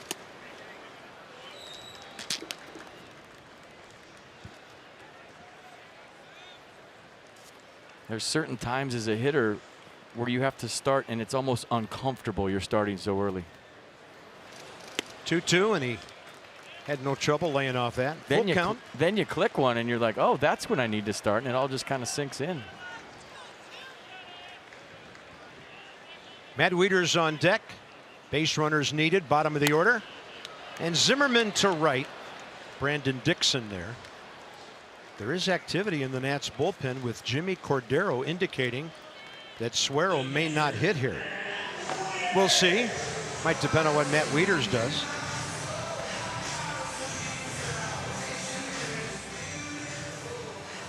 Got a good fastball. We saw it the other night, 98 miles an hour. He's not afraid to throw it.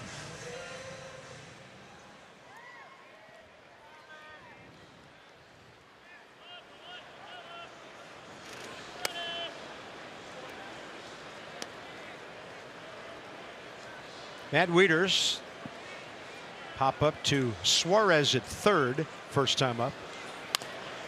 And that's a 2-hopper right to Joey Votto.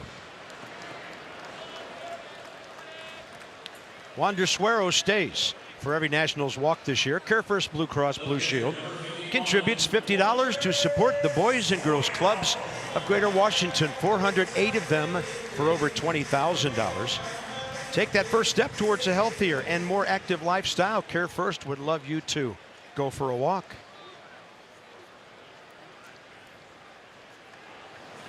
Wander Suero 0 for 1 as a big league hitter.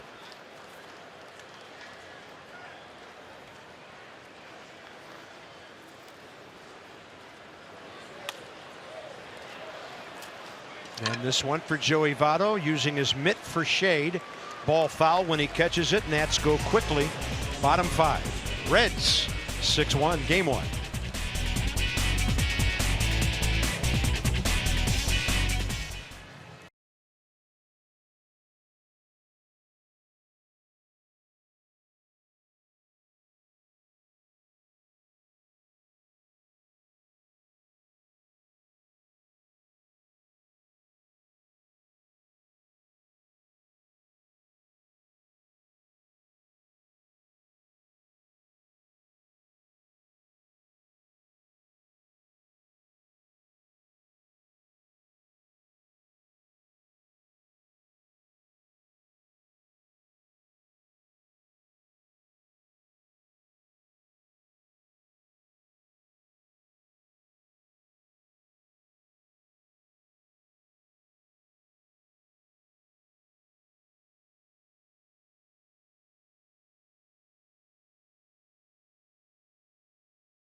150 ERA in 4 starts against Cincinnati. And look who's pitching for the Redlegs. It's former Met Matt Harvey.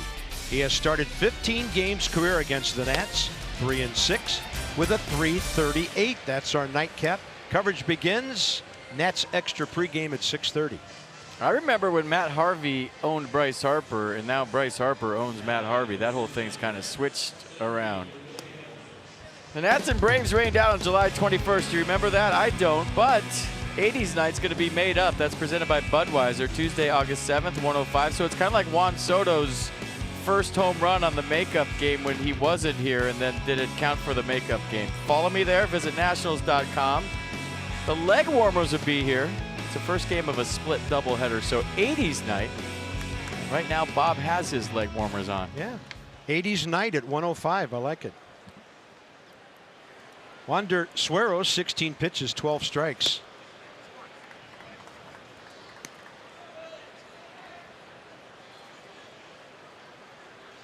Billy Hamilton, fly ball to right, and a bouncer to short, on which Trey Turner made a fine play, and Hamilton turns around to the left side for the first time today.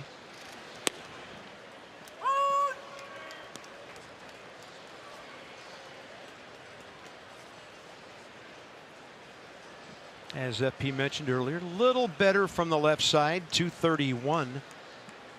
Billy Hamilton's all-time highest batting average for a full season in the big leagues was 2 years ago when he hit 260. Career on base percentage coming into this season, 298. That's behind the pitcher a lot, and he'll guide one left side. Trey Turner might jump and throw again, and the ball bounces in front of Ryan Zimmerman, who tried to swipe it.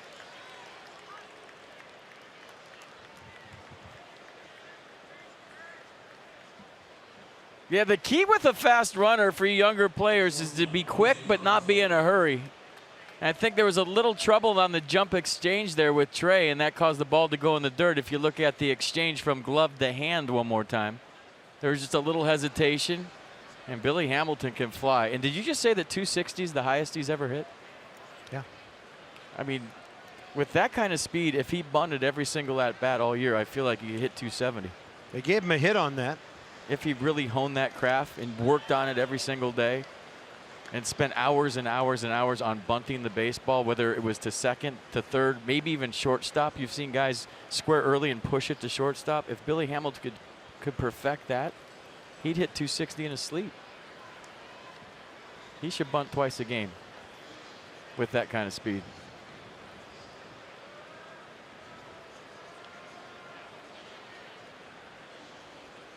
Couldn't agree more. I mean, if he could perfect it like Brett Butler used to and really worked on it, he'd be a 300 hitter. How many bunt base hits for Billy Hamilton this year? 3. And it wouldn't matter where Rendon's playing or where Zimmerman's playing. If you can perfect the art of it and kill the baseball and slide your hand on the end of the bat and create that dead ball off the bat with that speed, you'd have 2 hits a game.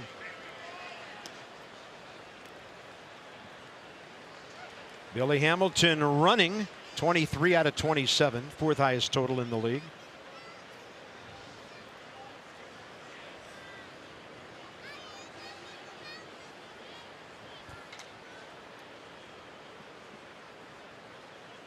There he goes. Wieters a bullet, but it's high. Hamilton stays wrapped around the bag, and that's his 24th.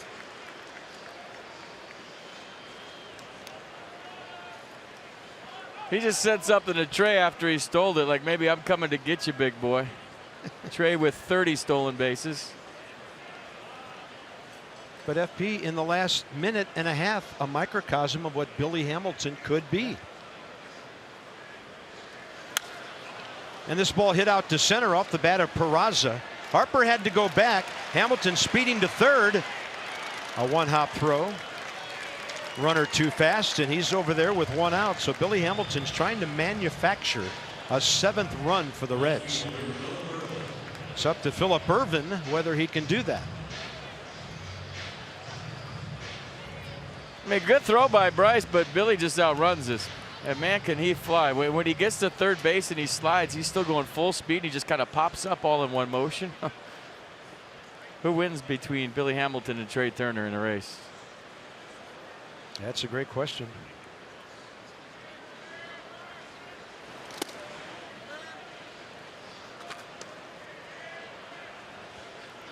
Big day for Phillip Irvin.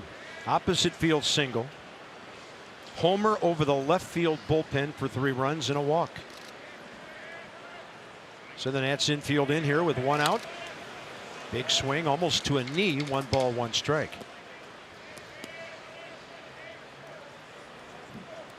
I mean, you got to go contact play right here if you're Jim Riggleman with Billy Hamilton at third. And if you're in the Nats infield, you got to, like I just said, be quick, but don't be in a hurry.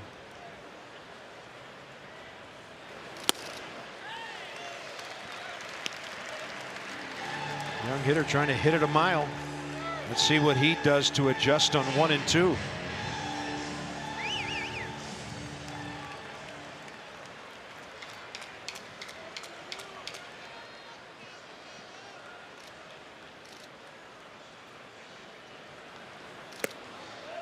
That's ball 2. Reds box. Peraza 3 for 4. We mentioned Irvin's day. RBI single. Suarez in the 4th. And Brandon Dixon 2 RBIs, a grounder and a homer. 2-2, and he gets the bat on the ball. That sends Adam Eaton back, who has to do everything he has to make the play. And Billy Hamilton will manufacture a 7-1 lead for Cincinnati. Well, I'll tell you what, Phillip Irvin's been impressive. We didn't see him first time when we were in Cincinnati, but he has got a tremendous approach, a nice swing, and the ball's flying off his bat here today. That's another good at-bat for him.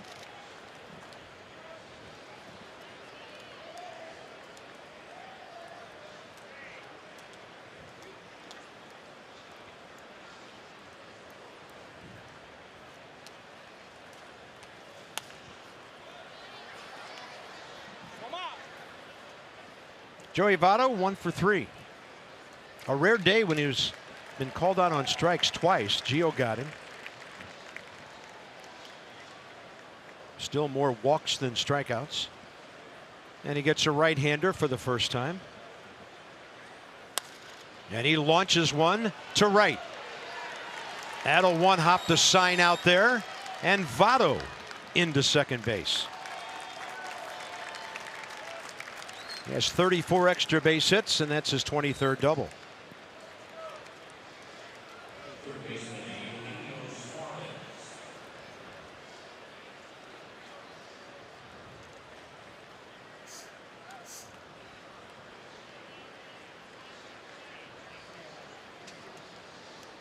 Eugenio Suarez next.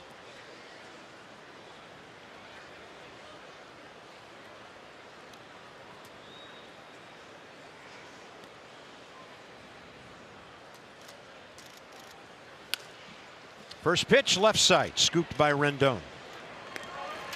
Billy Hamilton speeds the Reds to a run in the 6th. Nats have the top of the order coming up. It's got to start happening pretty quickly. Down by 6.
A meet and greet with Max Scherzer. It's presented by Hilton Hotels. Win big with a capital adventure package from Hilton. Visit masson.me/Hilton. Matt at Masson Nationals on Twitter. Check it out. That was the All-Star game right there. 7-12-0 Reds, 1-3-0 Nats. Top of the order. Anthony DeSclafani has kept Eaton, Turner, and Rendon all off base so far. Adam, a fly ball to left, one to center, and that is in there. His 70th pitch of the day.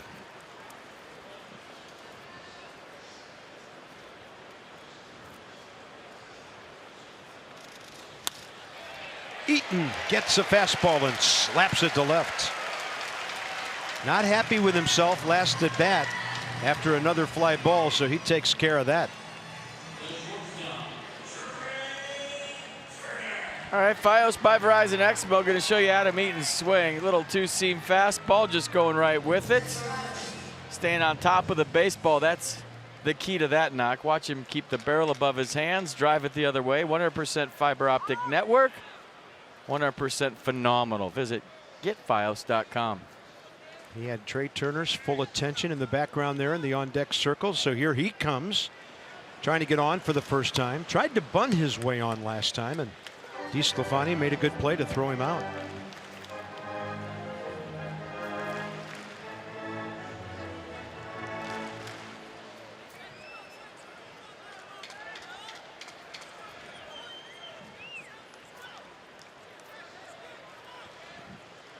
Manny Gonzalez out there just now putting the headgear back on. I was watching him in between innings. They were giving him water and trying to keep him cooled off and everything. And it's a very warm day for the umpires, especially the guy wearing all that gear behind the plate. So Soto and Murphy put double single together, followed by a Zimmerman grounder in the second. The Nats only run. Eaton just got hit number 4. Soto's been great, double single and the run. And there's Turner reaching. Ball dropped by Peraza trying to make the exchange. Adam Eaton had stopped and looked like he was ducking a potential throw. It'll be a 4-6. Yeah, hard to assume that they're going to drop this. So Eaton kind of pulls up because he didn't want to be tagged. And when he pulled up to not be tagged,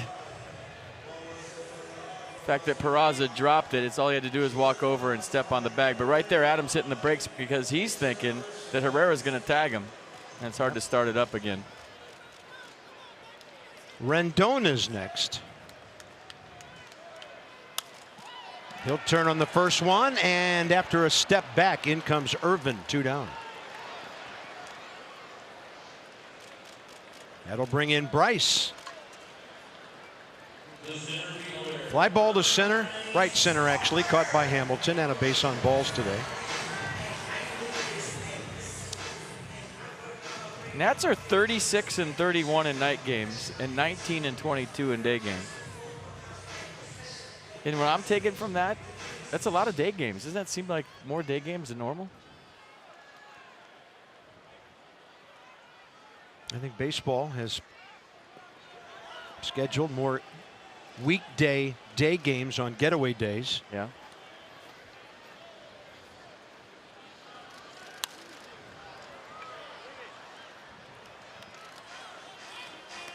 And of course, the first week or so of the season, it seems like you play nothing but day games. Like the Nats that weekend in Cincinnati. Then you come home and have opening day, and usually then there's a Saturday day game.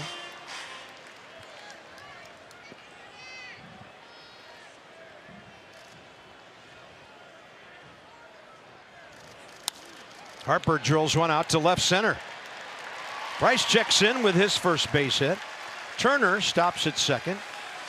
And here's the guy you would want at the plate based on how this day is going. Juan Soto, who's 2 for 2. If you're pull conscious and you're spinning out toward your own dugout, you don't hit this. That's Bryce Harper's very balanced, very still. Look at the finish on the swing. So the fact that he's hitting the ball to left, it's how he's doing it. He's staying in the at-bat. He's staying perfectly still and quiet with the head, and he's staying balanced. I mean, the pull side hits are just going to come. But if he's getting base hits to left, that's when he's at his very best.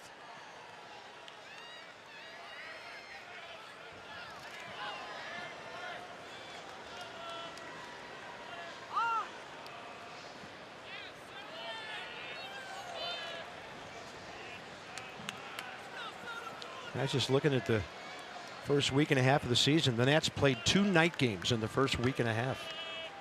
Based on opening day Cincinnati, on to Atlanta with a getaway day game, and then home for 3 straight day games.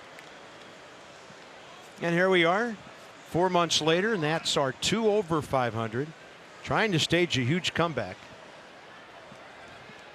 Because in April it's so cold. You play a night game, you might freeze to death and have to eat your teammates. 1 ball, 1 strike on an uncertain swing.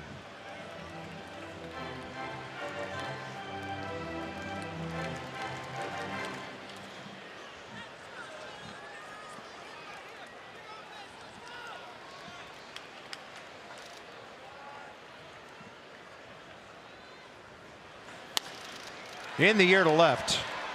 It'll play for Phillip Irvin. So the Nats strand a couple. They've left 4 today, and now it's on to the late innings. 7-1 Cincinnati.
Got the leather, got the cap, and here we go. Top 7.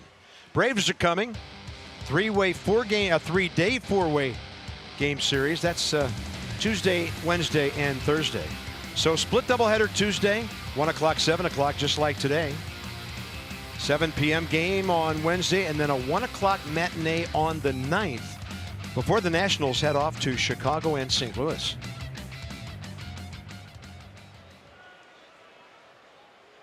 Brandon Dixon. 3rd full inning of work now for Wander Suero. Misses with the off speed. 30 pitches coming into this inning. 22 strikes in 2 1/3. They're doing a nice job. Yeah, the Billy Hamilton infield hit. The only thing between him and pitching scoreless ball so far. Yeah, when Davey brought him in the 4th, I was thinking if he can get him to the 7th, that's a quality outing for Wander Suero.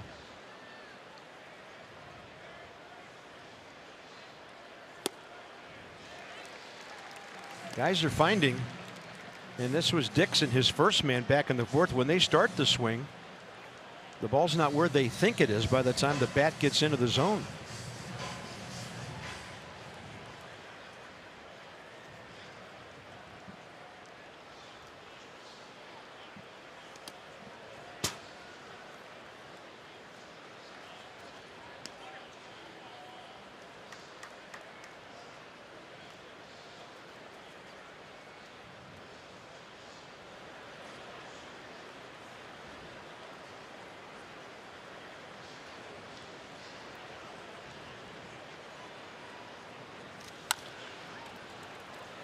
Enough in on the hands of the hitter for a grounder to Turner. Trey takes care of that. 1 out, 7th inning. Washington area Toyota dealers helping children and their families Every time a Nats pitcher registers a K, it's $44 to the children's in at the National Institutes of Health. Thank you, Toyota.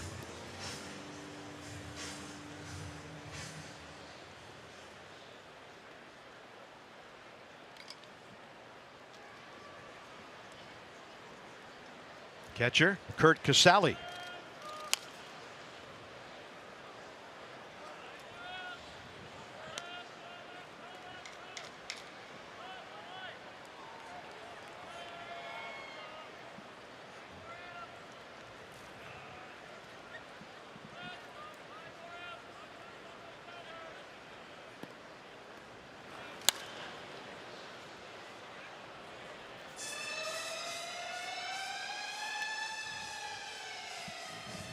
Yeah, Wander Suero looks a lot more relaxed this time around. Like he's been there, done it, starting to just pound the strike zone with that cutter. Haven't seen too many curveballs from him, but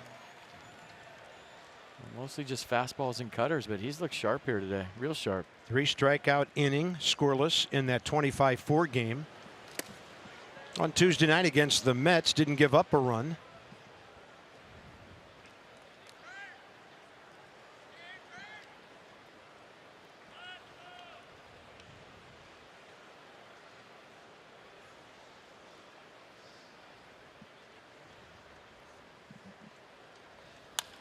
And a base hit to right. Number 13 for the Reds today. Their backup catcher, Casale, has a 2-for-4 day, and Dilson Herrera is next.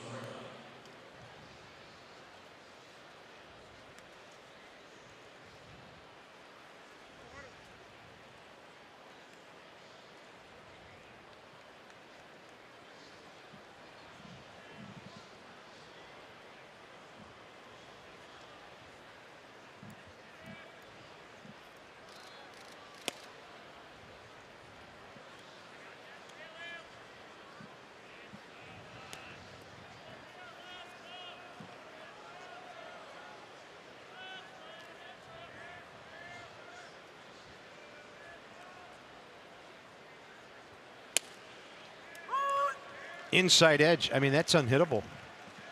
1-1, nothing you can do with that. Maybe bust your bat and ground one to Rendon.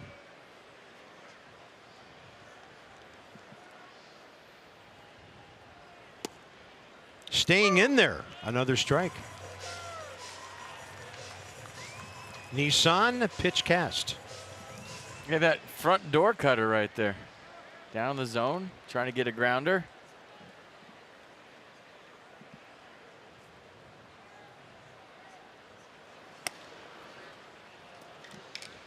Not a comfortable at bat here for Dilson Herrera. There's Jimmy Cordero up again.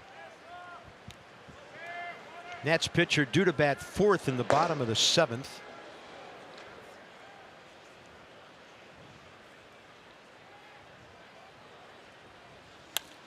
And this one popped up. Trey Turner calls off Daniel Murphy. 2 down. DeSclafani, who's trying to go 7 innings for the first time since July 9th. In fact, the only time he's done it this year, will step in and hit prior to his 7th inning of work.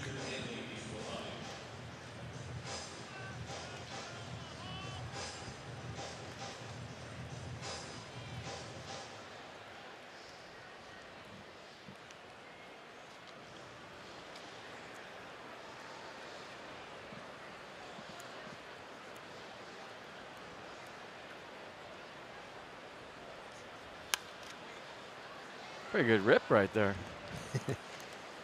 0-2 pitch. He took a base hit up the middle in the 2nd. He's hitting 208, which pretty good for a pitcher.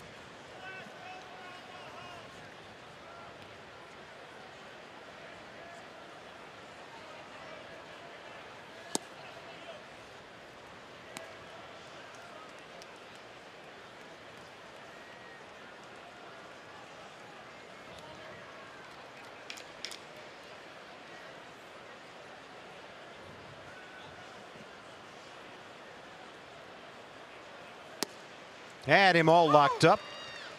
1 ball, 2 strikes.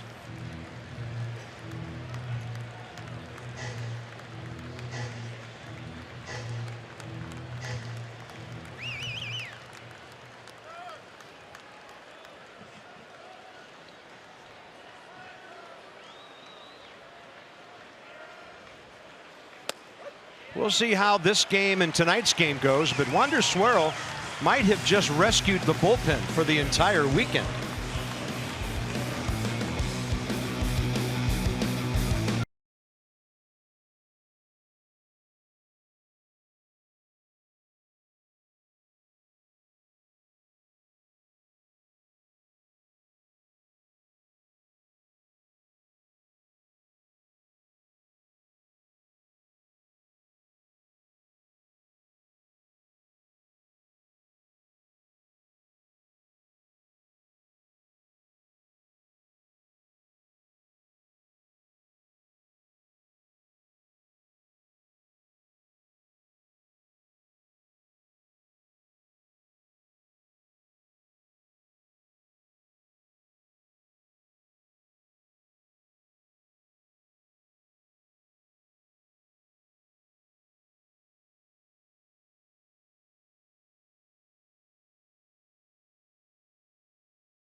Nats have 9 outs with which to work. Daniel Murphy is first. Zimmerman and Wieters to follow.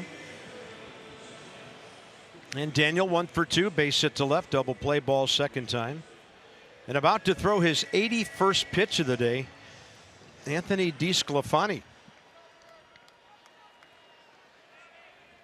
He gave up 5 hits, 1 run, walked 2, struck out 3 in that previous 7-inning outing at Cleveland. A 7-5 Reds win back in early July. Murphy trying to serve another hit to left.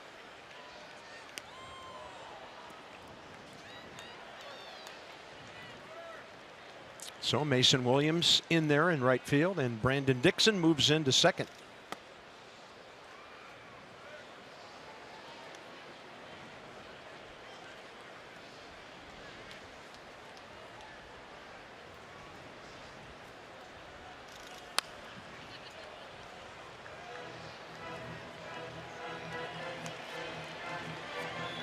Peanuts back home weekend series August 24th through the 26th. So Saturday night in a couple weeks, Tanner Roark and American Eagle Team USA Championship clinch bobblehead. Remember when Tanner pitched so well in a WBC? Coco Crisp will be at the ballpark Sunday. He'll be inducted into the Potomac Baseball Hall of Fame. All right. One of the best names in the history of the game, I feel like.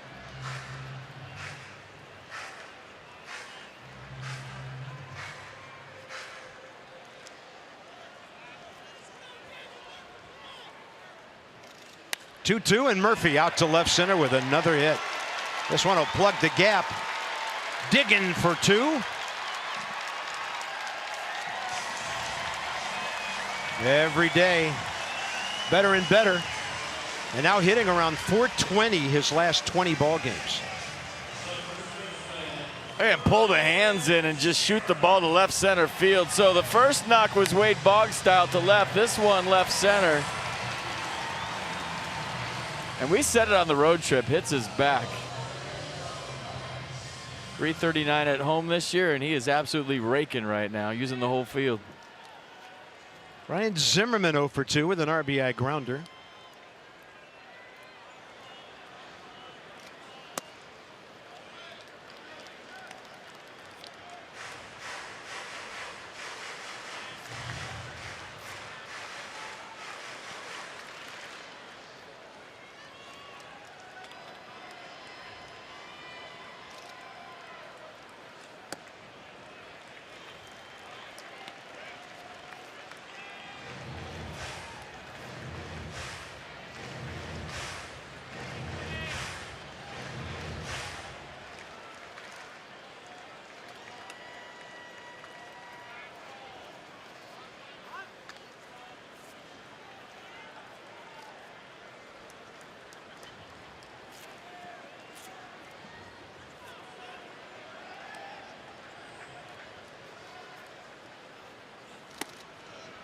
And Ryan looking for something out over the plate, got locked up by a pitch in on him.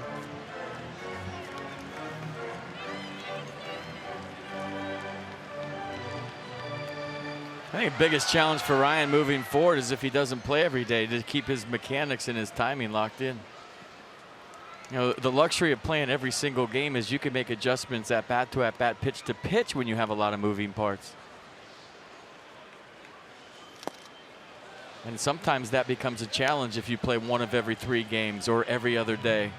You don't have that luxury to time up a pitcher and get that leg kick up and the hands moving and all the parts in sync consistently. So moving forward, probably something to keep an eye on for Nationals facing another right-hander tonight, Matt Harvey. We'll see what Davey Martinez does with his first baseman. That's inside, a good take, 3-2 to Zimmerman. You remember his first night back, he had a rough one, right? A couple tough plays in the field, I think 0 for 4, and then Davey stuck with him, put him in there the next day, and he got 3 hits.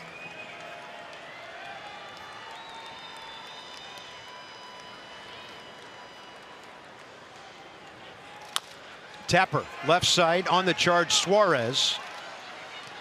Close play, out. And Murphy remains at second.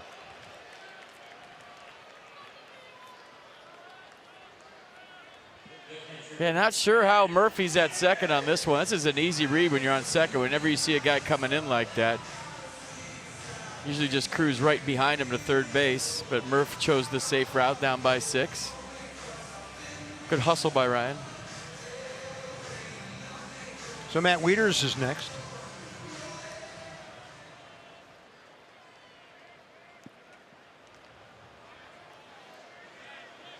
And Matt Adams is next after that.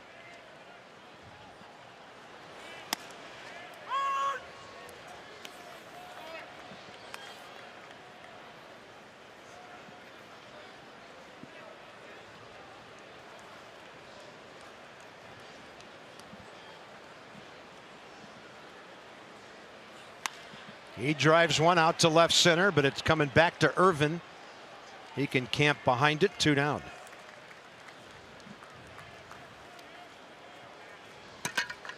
Matt Adams is 0 for 3 career against Anthony DeSclafani, and he'll be called back now. Had there been 2 men on base, Davey was looking for one big swing in a 7-4 game, but now it'll be Wilmer Defoe.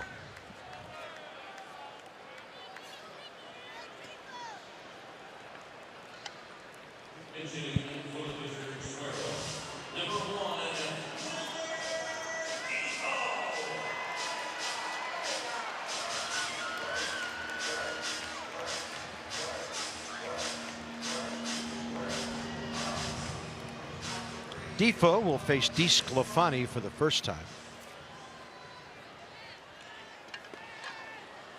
So 3 1/3 solid for Wander Suero, a run on 3 hits. Didn't walk anybody, struck out 4. Threw 48 pitches, 34 strikes. And a strike to Wilmer.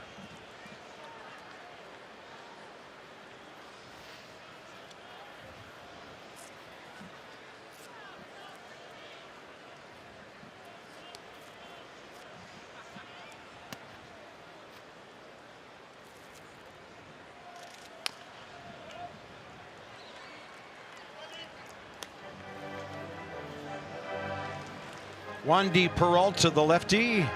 David Hernandez, the right-hander. DeSclafani is 4 pitches away from 100.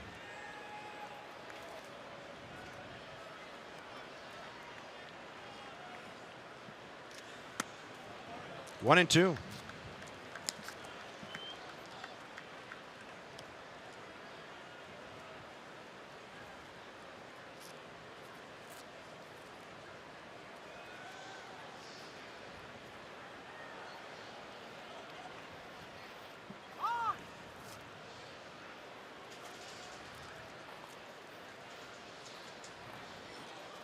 Wilmer's a guy you like to get in there in a day game because he's energy, especially after a night game.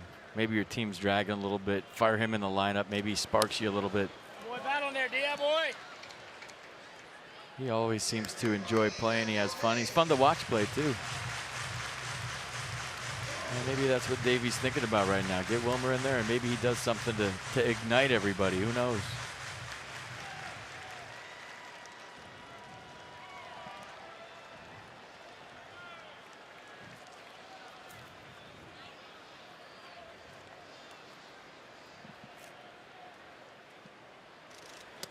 Way inside.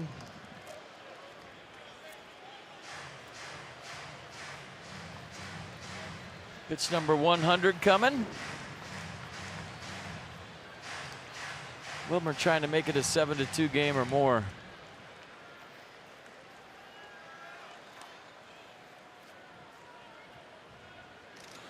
Two out to center. Billy Hamilton didn't have to go anywhere. The Nats get a leadoff double, strand their 5th runner.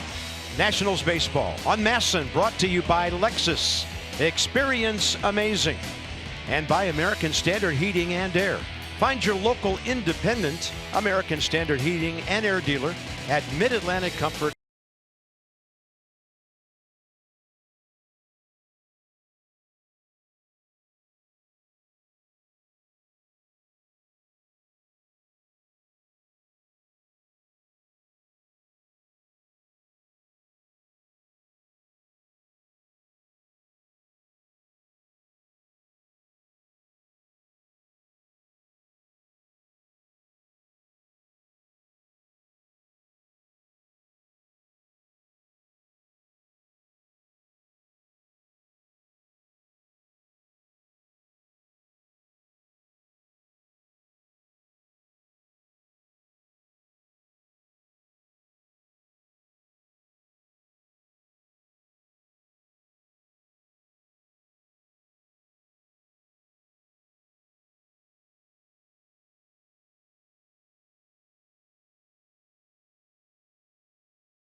That's Wander Suero, 3 1/3.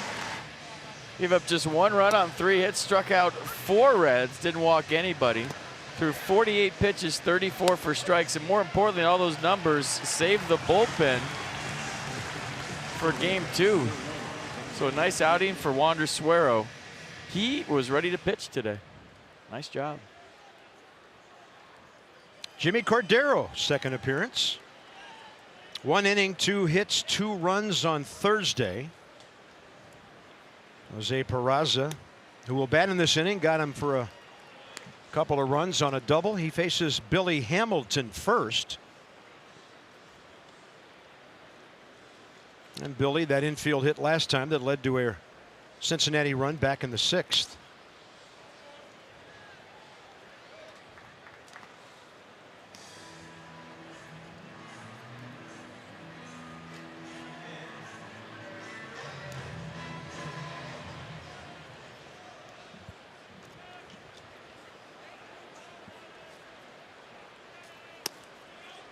One and 2.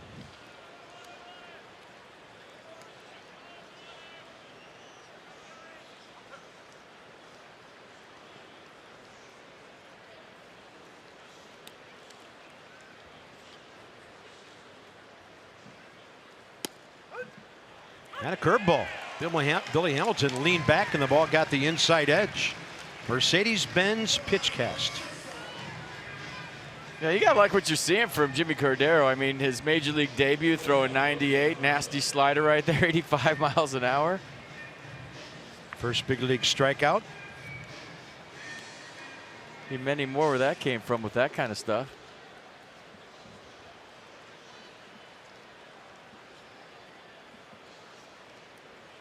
43 innings at Syracuse, 47 strikeouts, just 39 hits. There's Jose Peraza.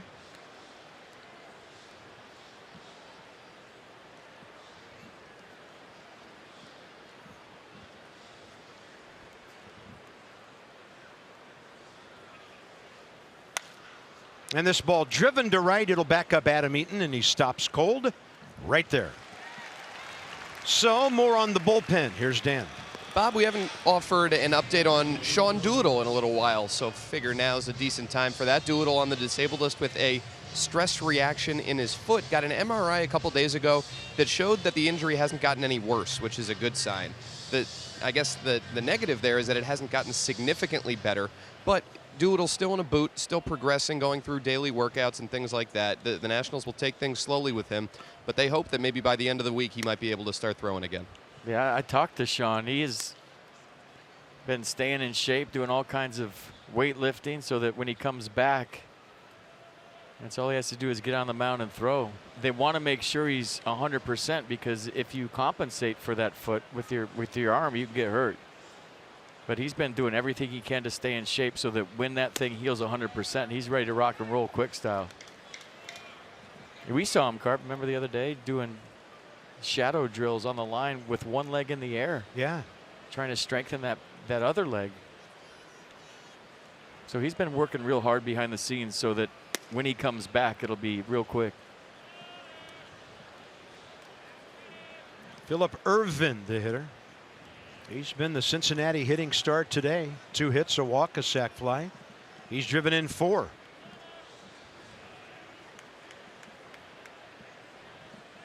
Four of his 12 RBIs now on the year. And he's aboard again. Setting up a Joey Votto at bat here in the 8th.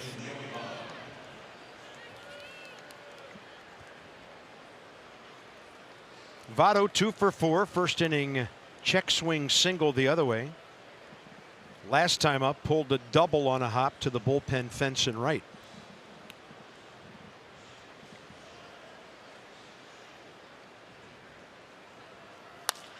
And this one right at Daniel Murphy. That's it for the Reds in the 8th. That's down to 6 outs now. Top of the order straight ahead.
And may not be reproduced or retransmitted in any form, and the accounts and descriptions of this game may not be disseminated without the express written consent of the Washington Nationals. Do not fall in. You might grow a third arm.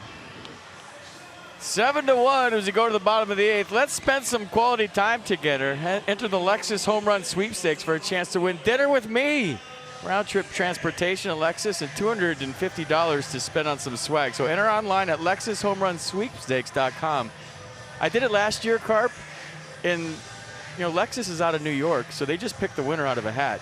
The winner last year was Adam Eaton's cousin, Sherry Carmichael. So we had dinner together. We talked about Adam all night. It was awesome. So it's a fun time. They pay for dinner, and we ran up a huge tab. It was cool. So enter it right now. We'll have a good time together. Huge tab. Shocker as we go bottom 8. It's on Lexus. Let's go. Here's Adam Eaton. David Hernandez, first pitch, and it gets Adam Eaton. Choose a winning team for your vehicle. Jiffy Lube for value and convenience. They don't fix dents. Hope Adam doesn't have one. JiffyLubeDC.com. 36th game for the 33-year-old veteran from Sacramento. Diamondbacks, Angels last year. Been in the big league since 2009 when he debuted as a starter. 19 starts that year for the Orioles. We got fastball 93, slider 85, curveball and changeup to complement those two pitches.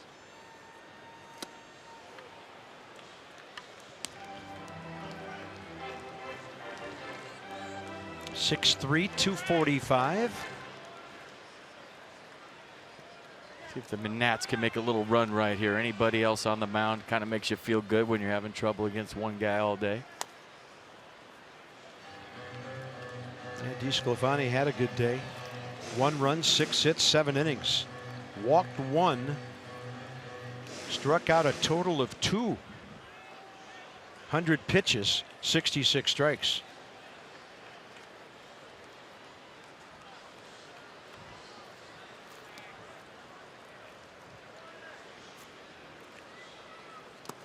And Trey able to just kind of eyeball that one low and away. Eaton had a short lead at first. Big guns coming up.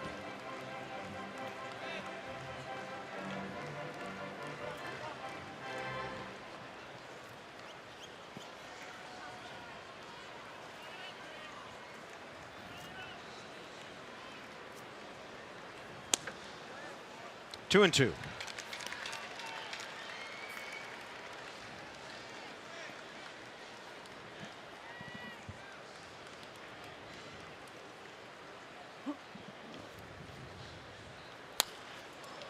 Trey reaching.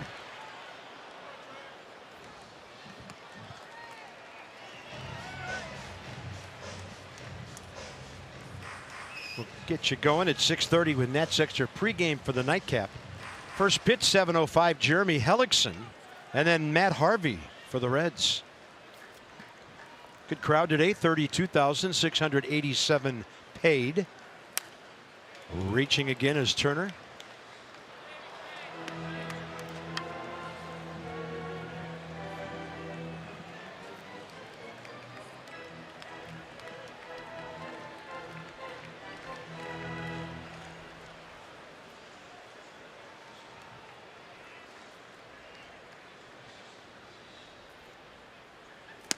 Swing and a miss for the first out, 8th inning.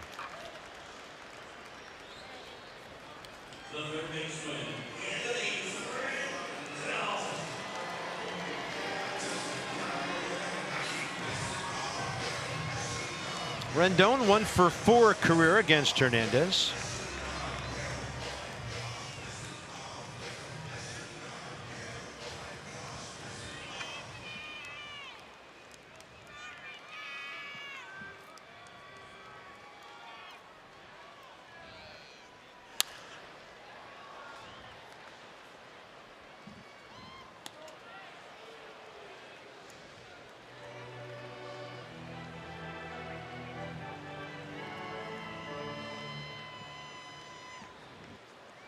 Three balls in the air for Anthony today. A couple of fly balls to right. Liner to left last time up. And this one out to center. Billy Hamilton absolutely straight away for the second out. And Bryce Harper bats with a man aboard, 2 down here in the 8th.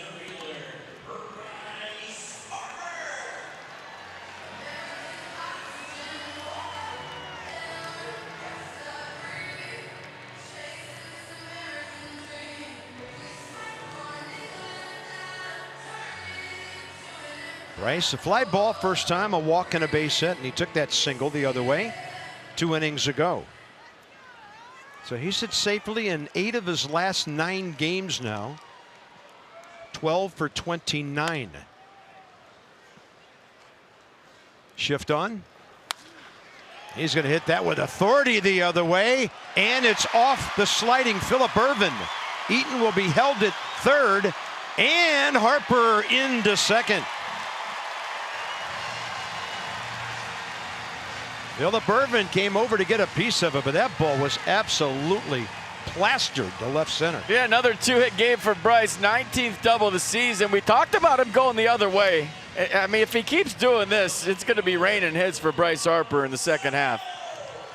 I mean, that's just a beautiful swing. When he was MVP, this is what he did on a daily basis. And if you tried him in, he'd shoot you out to the pull side. So that has to be a hit. It has to be a double. So another 2-hit game for Bryce Harper. Hustling into second base. He is locked in, folks. More than he was in April right now. That's a pretty swing. Soto 2 for 3.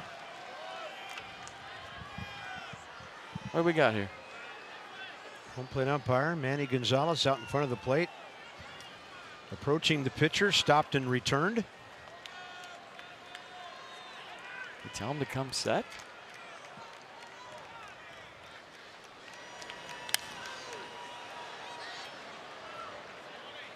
It's time for 4 drives of the game. How about Juan Soto and his 2-strike approach today? First time up, double in the gap, left center field, spread out. Look at him keep that barrel above the hands and drive it into the gap in left center field. Second time up with 2 strikes, a little curveball from DeSclafani, one of the only curveballs he threw all day, a base hit for Juan Soto. So 2 for 3, both knocks with 2 strikes. Off-speed pitch, he was out ahead. Votto to Hernandez. And the Nats are done in the 8th. They've stranded 7 today. Reds 7, Nats 1.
In the first 4, and with Jimmy Cordero about to try to pitch another scoreless inning. Game 2 against the Reds tonight, 7:05. Jeremy Hellickson, Matt Harvey, and then tomorrow our traditional 1:30 Sunday game, Tanner Roark and Luis Castillo. Day off Monday, and then another split doubleheader. This time it's the Braves at 1 and 7. Wednesday night game against Atlanta, and then a day game on Thursday, getaway day before Wrigley and Busch. Top of the 9th, and Jimmy Cordero up and into a Eugenio Suarez.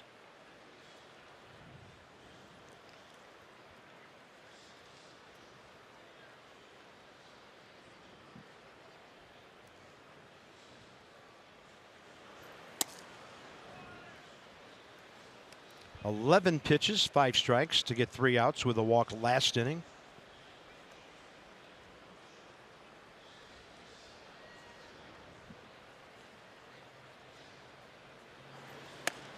And 3 in a row in there.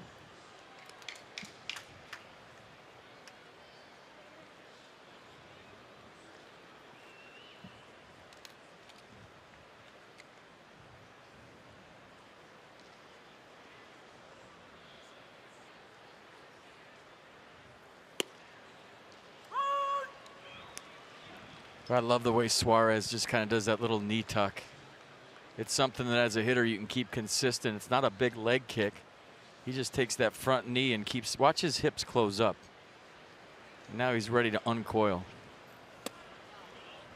And he took one just off the outer edge. Second walk by Cordero, and Suarez on for the 3rd time.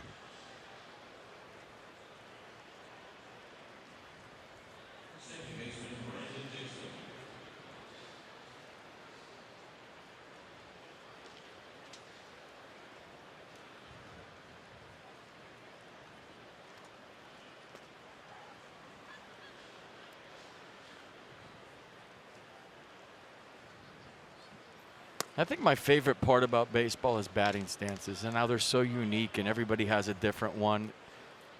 And it's whatever kind of gives you the confidence at the plate and gets you ready to hit. And it's just so amazing to me, the difference in it. Yeah, everyone's wearing the same uniform, but everybody's stance is different. You know, maybe deliveries too with pitchers, but as a kid I was always infatuated by the batting stance. And guys will start in so many different weird ways, but they all get to the same point. When they're ready to fire the hands, we could freeze frame 10 different hitters, and they'll probably all look the same when they're just getting ready to swing the bat. But they all start different.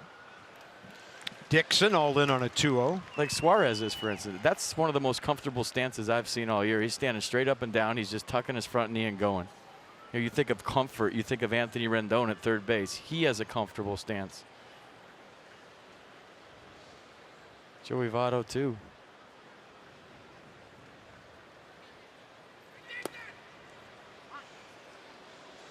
All right, I'm sure Davey Martinez wants to see a second inning full of strikes here.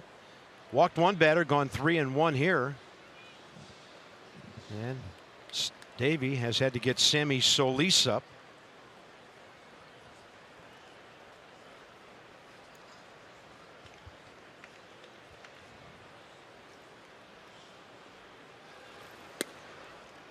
Two walks, nobody out, top of the 9th.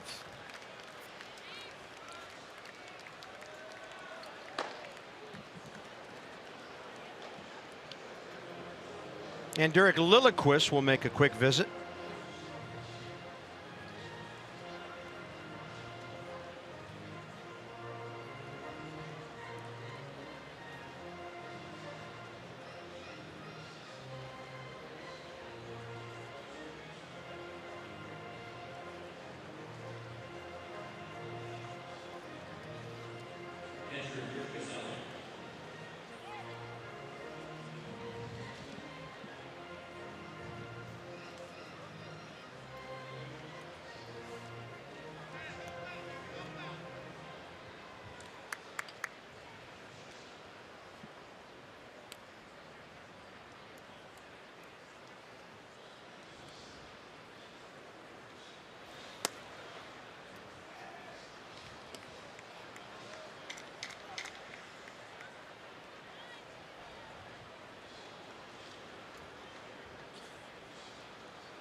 Turner dropped it and then threw on to Zimmerman with 2 runners moving up. See, that might be a byproduct of a couple of walks, because now all of a sudden you're sitting out there and you're not on your toes. We talk about guys pounding the strike zone, working quick, and as a defender, I'm ready.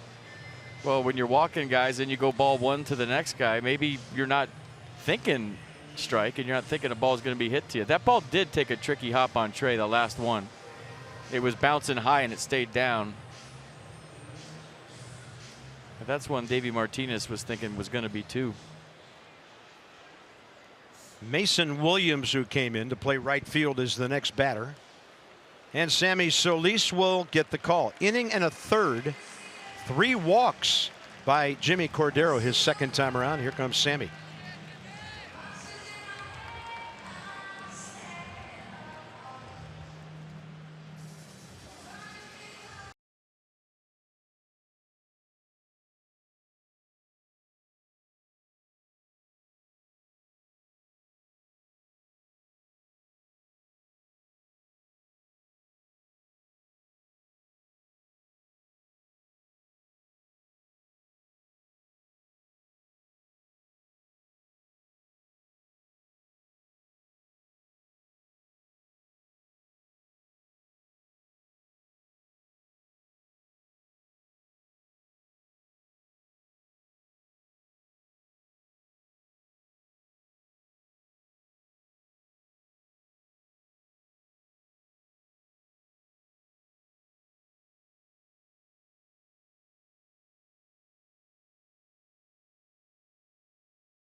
And Sammy Solis will try to keep them from doing so.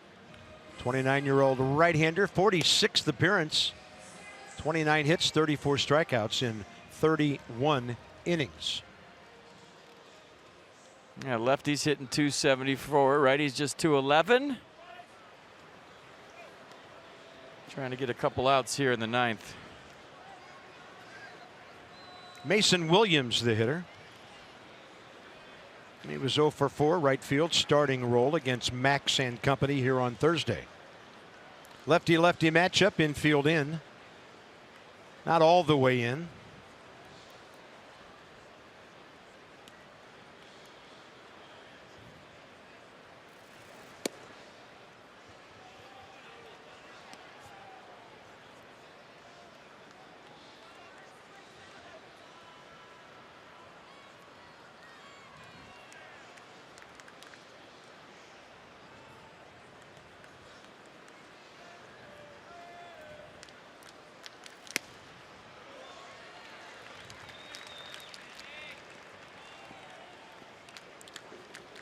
As I mentioned, Scooter Gennett was in the lineup yesterday against Gio. 2 games today and tonight. Got this afternoon off until right now. He's on deck. That's for the pitcher. Hey, he's hitting 291 against lefties this year, so Jim Riggleman doesn't care that Solis is in the game. Sammy gets it by Williams. 1 ball, 2 strikes.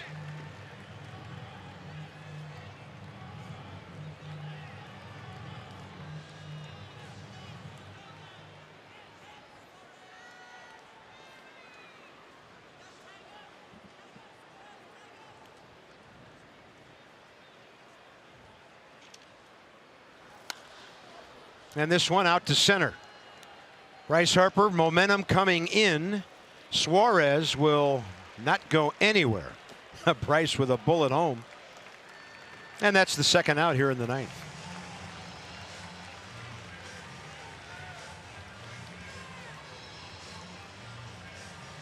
Scooter Gennett 1 for 3 career against Sammy Solis. Yeah, 34 for 117 against lefties this year.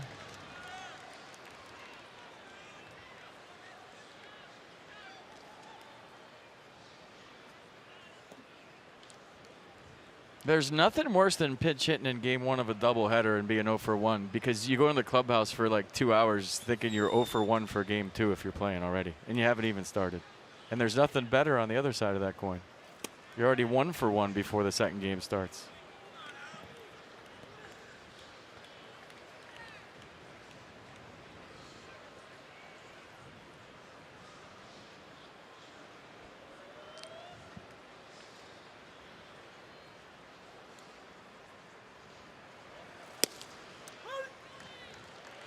.94 for a strike.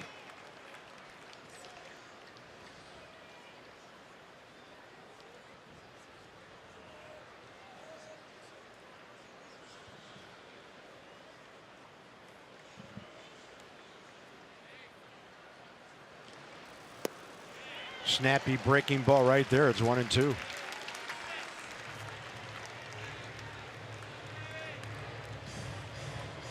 Isn't that what Randy Johnson used to call his slider, Mr. Snappy? Snappy? Yeah, I think so. Some hitters used to call it buckle my knees. 1 ball, 2 strikes with 2 down.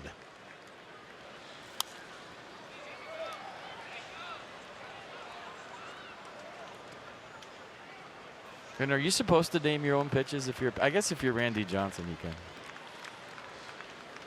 I feel like that's giving yourself a nickname.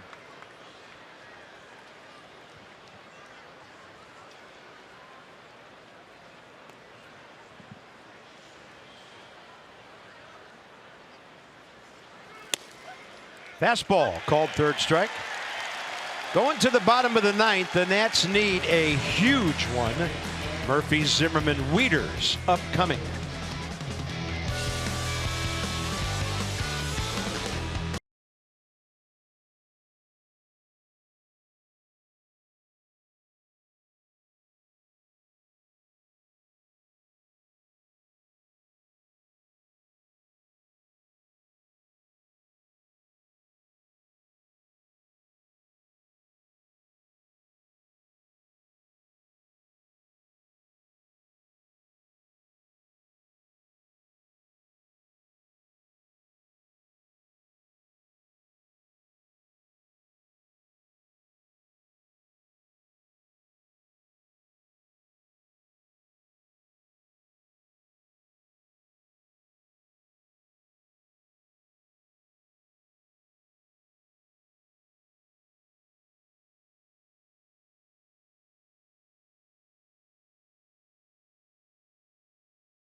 for 2 hitter.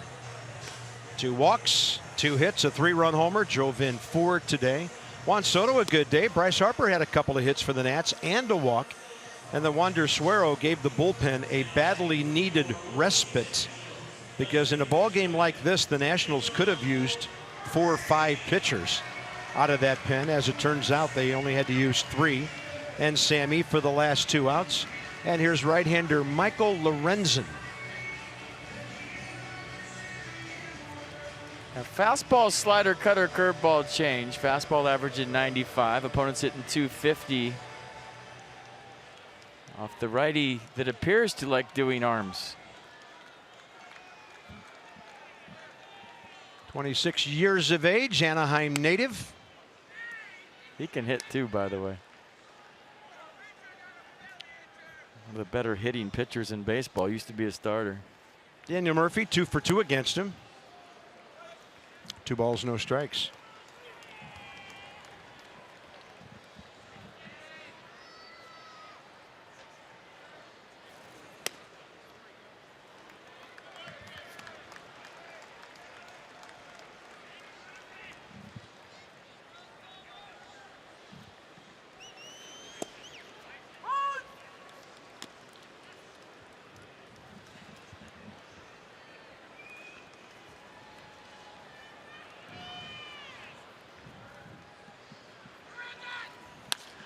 Murphy drills one out to left center. Ball tailing back to Irvin.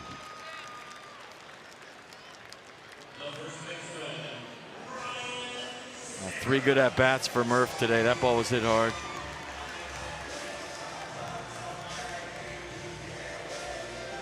Johnny Holiday, Ray Knight checking in.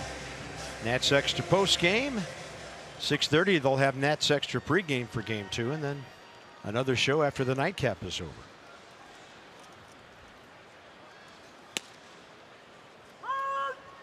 Ryan Zimmerman against this righty, 0 for 3, couple of walks. He's always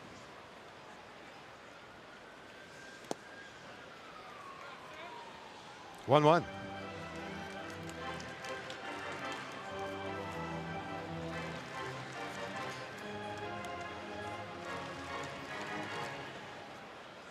Well, if you don't figure this one out, you got to throw it away, flush it quick, and be ready for game 2 and think about winning that game and then maybe taking 3 out of 4 tomorrow. But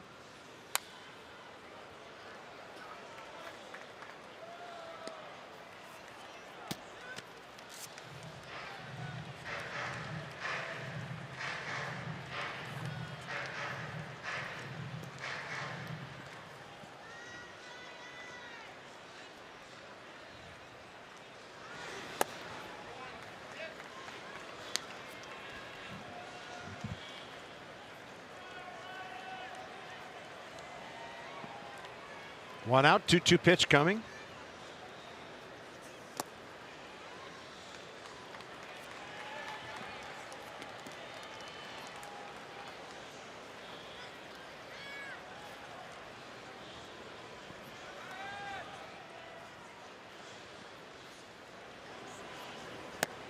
And he'll take the walk.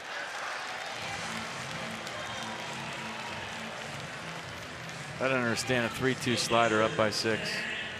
Agreed. 3rd time Ryan's walked against Lorenzen. Matt Wieters is next. And then Matt Adams has stepped to the on-deck circle.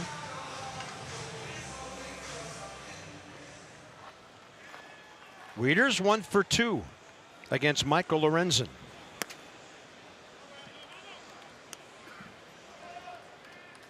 There's Matt.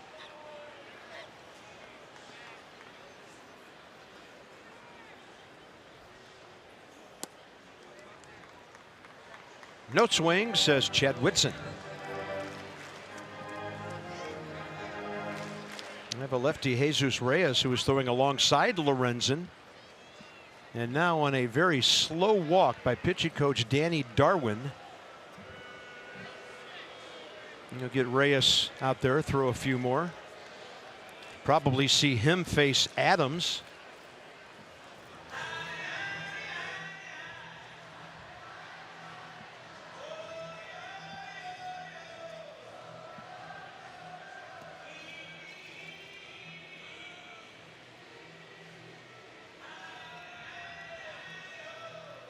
Well, you tune them up mechanically with a couple words, and you also get the lefty hot out in the bullpen. So you kill 2 birds with 1 stone on that trip. Hopefully that's what they're thinking. And Matt Wieters is thinking big things here in a 2-0 count. Pitch was up in the zone, a little bit to the outside half. And now it's Amir Garrett. Yeah, that's the lefty, pardon me. Reyes, a right-hander, just called up yesterday. And Wieters will pop it up to the left side. Suarez and Peraza out. Third baseman grabs it, 2 down.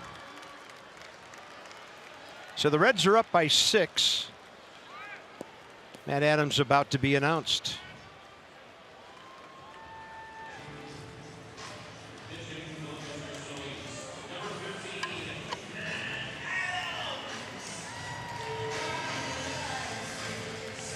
Matt Adams against Lorenzen Cordero for 1.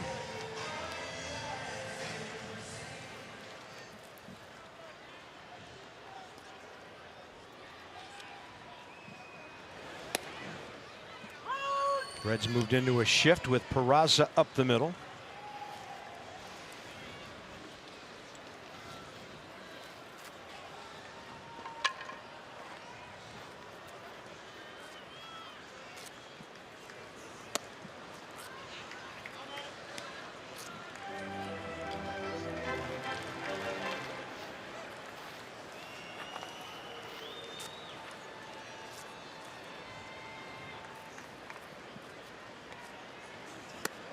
And a good changeup diving down and away. 1 ball, 2 strikes.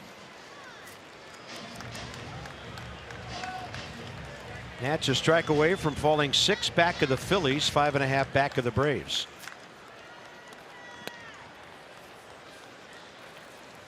Swing and a miss, and this one is over. Reds scored 3 in the first 2 innings, 6 in the first 4 innings. Never looked back, and they beat the Nats, breaking an 8-game losing streak to Washington by a 7-1 score. For FP and Dan, Bob Carpenter. We'll see you tomorrow, or rather tonight, at 7:05 as the Nats and the Reds play the second game of this split doubleheader. Jeremy Hellickson and Matt Harvey. Coverage begins Nats Extra pregame, then 6:30. Nats Extra postgame begins right now. This has been a presentation of Masson. Johnny and Ray are straight ahead. We'll see you a little later tonight. And from the ballpark after the Reds win today, so long for just a while.